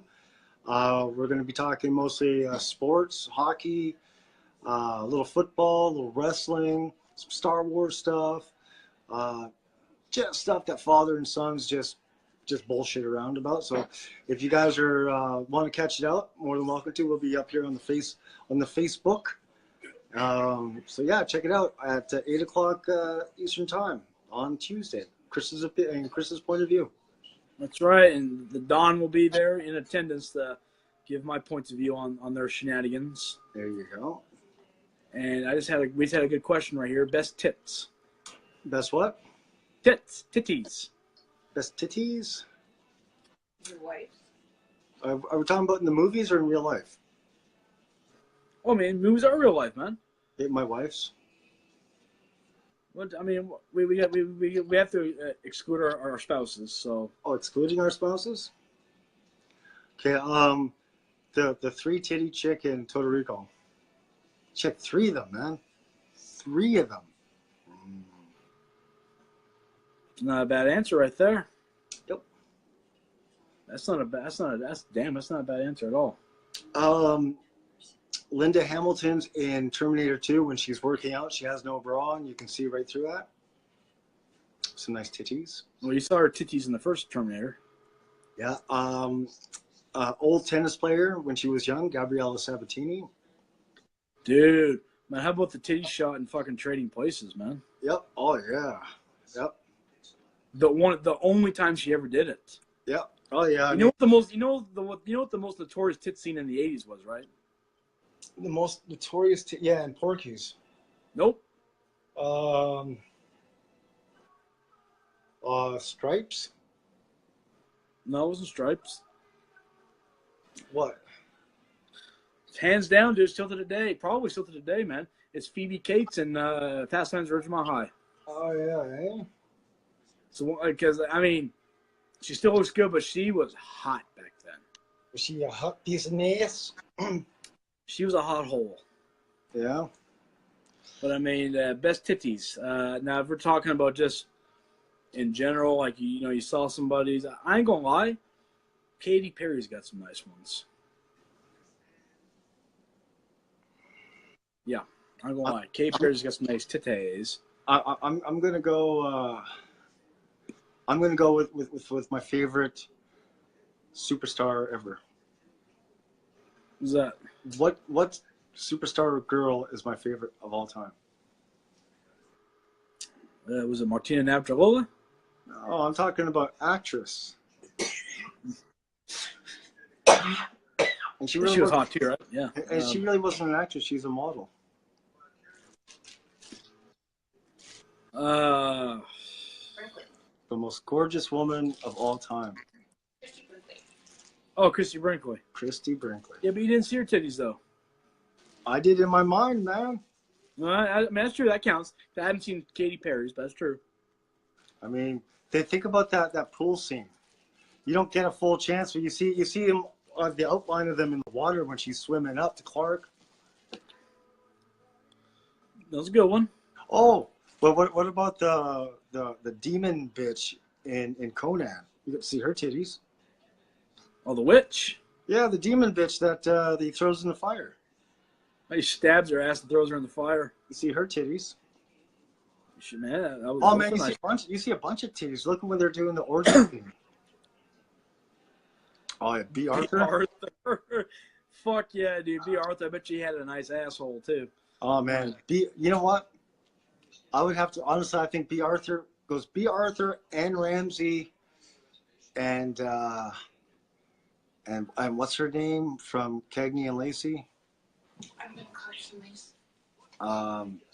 Oh, I forgot her name from Cagney and Lacey. Yeah, but those three. Yeah. I can put those. Tyne Daly, that's her name. Mm. And my buddy Ryan said, "Yeah, Mila Jovovich." And when they wrapped her up there in Element, yeah, oh yeah. Man, Mila Jovovich, Lilu, she could be whatever her name is in Resident Evil. She'll always be Lilu to me. Oh, she's the only girl, man, that sported the sexy orange hair, man. Help, please. I like when she's like, chicken, good. Yeah, chicken, good. He's like, multipass. Yeah, multipass. He's like, yeah, I know. Yeah, we're newlyweds. Yeah, multipass. She knows it's multipass. He's like, give me the cash. Yeah, that's the best movie ever, man. I don't need it. Yeah. He's like, do you identify as human? Negative. I am a frozen meatsicle. The one guy's like, smoke you. No, he's all like, smoke you. Wrong answer. Wrong answer. They drag his ass out in a bag. Yeah. Aknod. That was the bad dude's name. He's like, my dear Aknod, is that you? Take off that ugly face. Man, here's a good one. Here's a good one for you. What's that? Kirk Hammett or Carrie King? Carrie King. Yeah. Yeah. Kirk Hammett. Actually, honestly, Carrie King and Jeff Hanneman were a better rhythm section than Metallica's was. Yeah. Yeah. They were. I mean, I know it was faster, but still. Yeah, Carrie King. When we saw Alice in Chains and Anthrax and Megadeth and Slayer, when Carrie King came out and played with Dave Mustaine and they were playing off each other, it was the best off of each other I've ever heard in my life, man. And that was during Holy Wars too, man. I mean, it was like, oh. Yeah, Carrie King. Nice. Yeah. Jennifer Love Hewitt, and I know what you did last summer. She's got nice tits. Yes, she does. Oh yeah, she does have. You know who has nice titties is what's her name in Scream? Neve Campbell. I never really saw him, but yeah. But when she wears that tight shit, man, yeah. you don't have to see them to know what they look like. I mean, you know, someone like Nev Campbell's not going to have these cracked up gray titties. Chris, you're absolutely right. Kirk Hammett hides way behind a fucking wah-wah pedal. Oh, 100%. I mean, more so now than ever. Wow, wow, wow, wow, wow. He didn't do that on the first 4 albums. No. It was just straight up aggression. That was Bob Rock saying, hey, do you know how you can get a lot longer life out of your guitar playing wrist? How? Watch this. Wow, wow, wow, wow. Yeah. Sounds good, man. Man, it sounds so good, Bob. Why don't you play bass on our next album? Yeah. Yeah, dude. And you can't fault Bob Rock. He's just he get paid to do his job. And you know what's funny? Every band that Bob Rock touches is always their biggest album. Yeah. Motley Crue was their biggest album. Dr. Feelgood. Yeah. Skid Row, Slave to the Ground was their biggest album. Metallica's Black Album was their biggest album. I mean, he touches a band and that's their biggest album. Yeah. Yeah. I mean, yeah, actually, you're about right on that. I mean, I'm surprised. Well, you know what? If Nickelback ever fades away, you'll probably produce them too. We get them big again. Or what's his name that what's his name that did that Linkin Park album? He did Metallica's not last album, but the album before, the Death Magnetic. Oh, that was I'm sorry, what was that? Rick Rubin's. That's his name. Yeah, he did. I did Death Magnetic. Yeah, which is why it went. That's why it was heavier. Yeah, and he also did that one from Linkin Park. That I mean, it sounded all right, but it's still Linkin Park. Dude, I remember watching. I remember seeing a picture early on in the Death Magnetic recording stages, and a picture of Rolling Stone, and it was a picture of. Apparently, I guess Lars Ulrich handed a demo CD to Rick Rubin, and you just see him like pointing fucking at Lars Ulrich, going, like that. And he's like throwing the fucking CD out the window. Yeah, because you got to think, man. When they did Saint Anger, they said it's the most rejuvenated, inspirational new way that they're going to go, and blah blah. And it was horrible. It was just It's like, you know, I can go out in my trash can and start beating on it and sound better than Lars. Oh yeah. Oh, it's horrible, man. And Death Magnetic. Yeah, It wasn't bad. No, there might have been like my buddy Jamie said, maybe one good song on there, but No, there was about 5 good songs. no, there wasn't 5 good songs. And what do we got here? What did Ryan say? She was far. Yeah, she was far. That movie 3 to Tango. That's with David Schwimmer. Yeah, it's a good movie. Yeah, she was sexy in there. Best lead guitarist of the Big Four. But I think Marty. But Friedman wasn't their lead guitarist. No, he was a rhythm guitarist. Even though he played leads, but he was still rhythm. Yeah, because do you think that Mustaine would ever give up credit? Why do you think Ellison left the band? Because there was no credit being given to him. He's like, "Fuck you, man, I'm leaving." Yeah, dude, their new guitarist Kiko, he's awesome. Yeah. But then again, you've got like to play with a virtuoso like Dave was saying, you've got to be good. I don't care if you're a bass guitarist, drummer, whatever. You got to be good. Yep. I mean, you can be. I mean, that's the same thing with what was I going to say? I'm still kind of fried here. We're talking about. Oh yeah, with Ozzy, same thing. He's always had good musicians, right? Even though he's not a guitarist, but Always. when you want to play with, was that Always. always good drummers? He's just. I mean, fucking Mike Borden from Faith No More still tours with him. Yeah. And Mike Borden, hands down, is one of the best drummers of his era. Hey, Still look, is. he had Mike Inez on No More Tears. And Mike Inez was actually, that's when he just got into Allison Chains. Allison Chains. Yep. I mean, he discovered everybody he discovered. He discovered fucking Zach Wild. He discovered Randy Rhoads. He discovered. He discovered Tony Iommi. Oh yeah, dude. I mean, Actually, it's Iommi that discovered him. But you know what, Iommi was great, but at that time, if they didn't have the proper singer, they would never have gotten anywhere. no.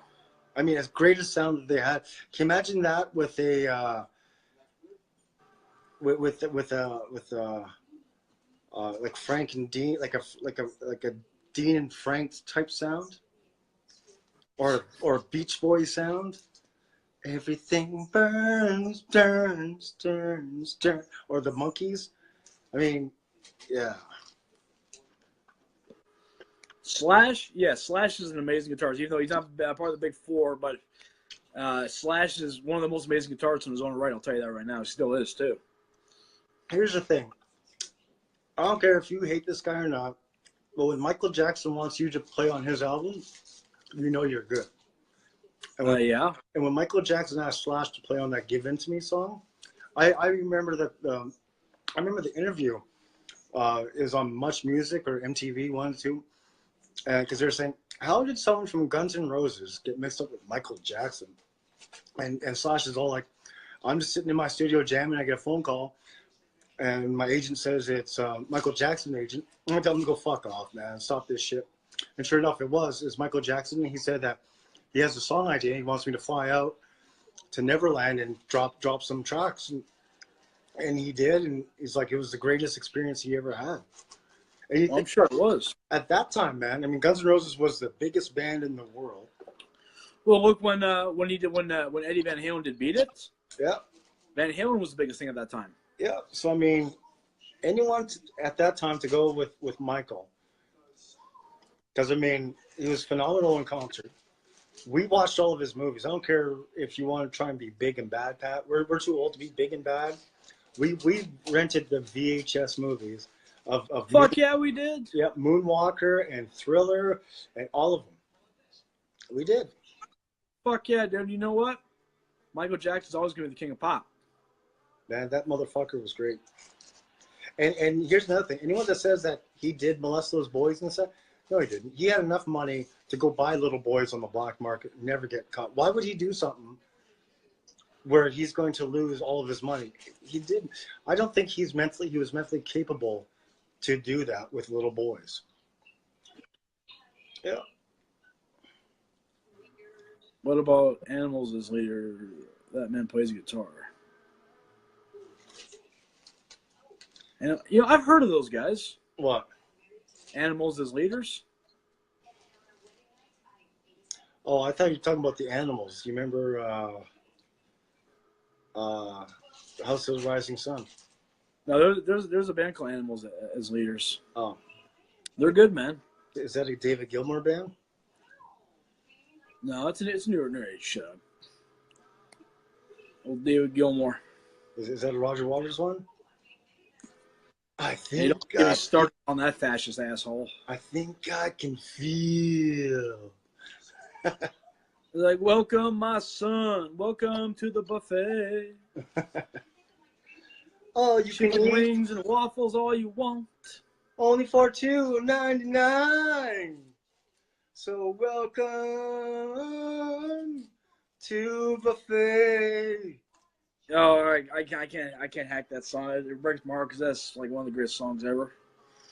What's that? Welcome to buffet. Yes, 100 billion% there, Trish, on Jeff Martin. I think, honestly, for what he does, I think he's actually he's rock and roll's premier guitarist. I mean, not only guitarist but showman. Pat, So. you're being biased. You're being biased. I'm not being biased. I'm going to tell you who the greatest guitarist of all time is. Who's that? Tiny Tim. Welcome or tiptoe through the tulips. Yeah, man. Yep. Fucking Tiny Tim. You had that fucking that high pitch ass voice. And he played the ukulele. Dude, man. How about man? I remember watching this fucking. I used to watch. Well, I ain't gonna lie. I used to watch American Idol first 5-6 seasons. I did. I ain't gonna lie. It was cool. Something the wife and I to watch, but we mainly watched it for the auditions because the auditions were horrible. And this one guy came in there and he sang as high. He's like, I climbed the frosty mountains. Dude, man, this one guy from Philadelphia comes in. This black guy comes in there. And he's got the deep voice. And Simon Cowell's like, so how would you classify your voice? And the guy's like, yeah, people say I sound like Eddie Vedder.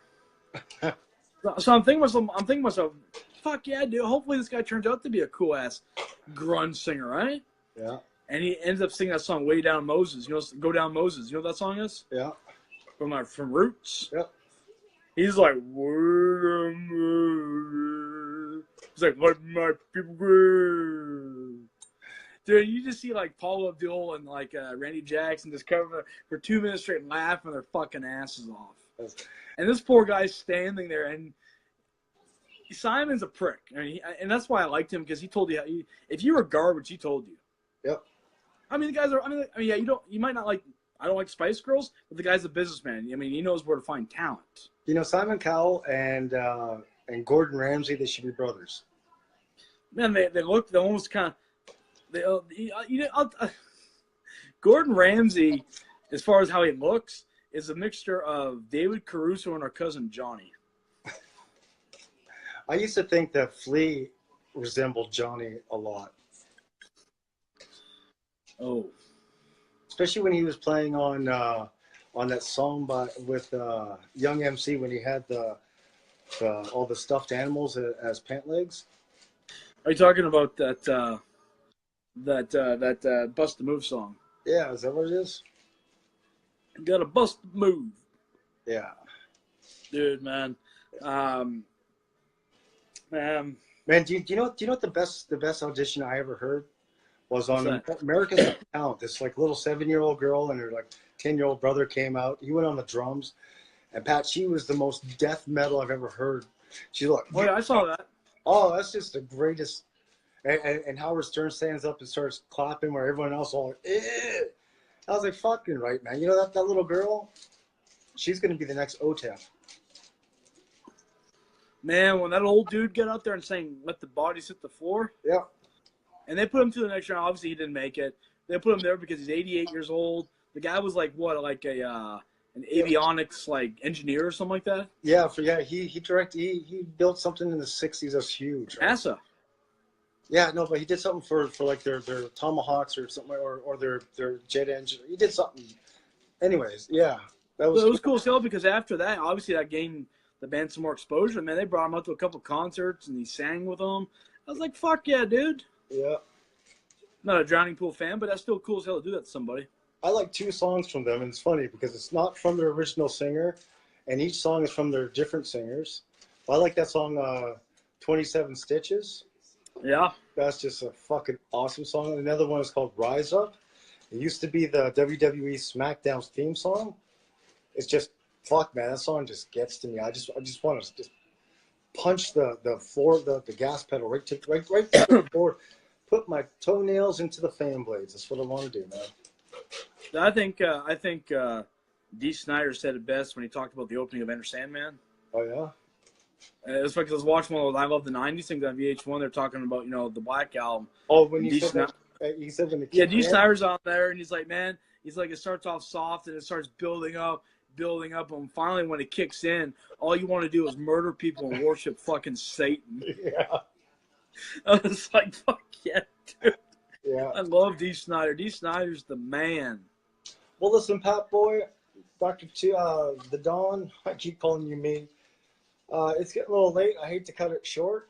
Yeah, dude, we've been on it for a bit, so yeah, we're gonna call it tonight here, guys. Yeah, we do got to call it a night. It was great. Always. I had a lot of fun again. I always have a lot of fun. But remember, Tuesday at 8 o'clock Eastern, 7 o'clock Central, which would be 5 o'clock Pacific time. Chris's Point of View is coming out on Facebook. Check it out. Yeah, definitely do that to new and upcomer guys. And, of course, always on Wednesdays, I got my solo cast, Just Shooting the Shit, Volume 7 now, which I can't believe. And next Sunday, same time, same channel. Next Saturday, sorry. Yeah, next Saturday, same time, same channel. Just our opinion. We'll be back. Just opinion, guys. Like it's a joy to do it for you guys. You guys motherfucking rule. We love you, and you guys are the reason why we keep doing this. So we will see you on those selected days, guys. Shelby, love you guys. Peace out, motherfuckers.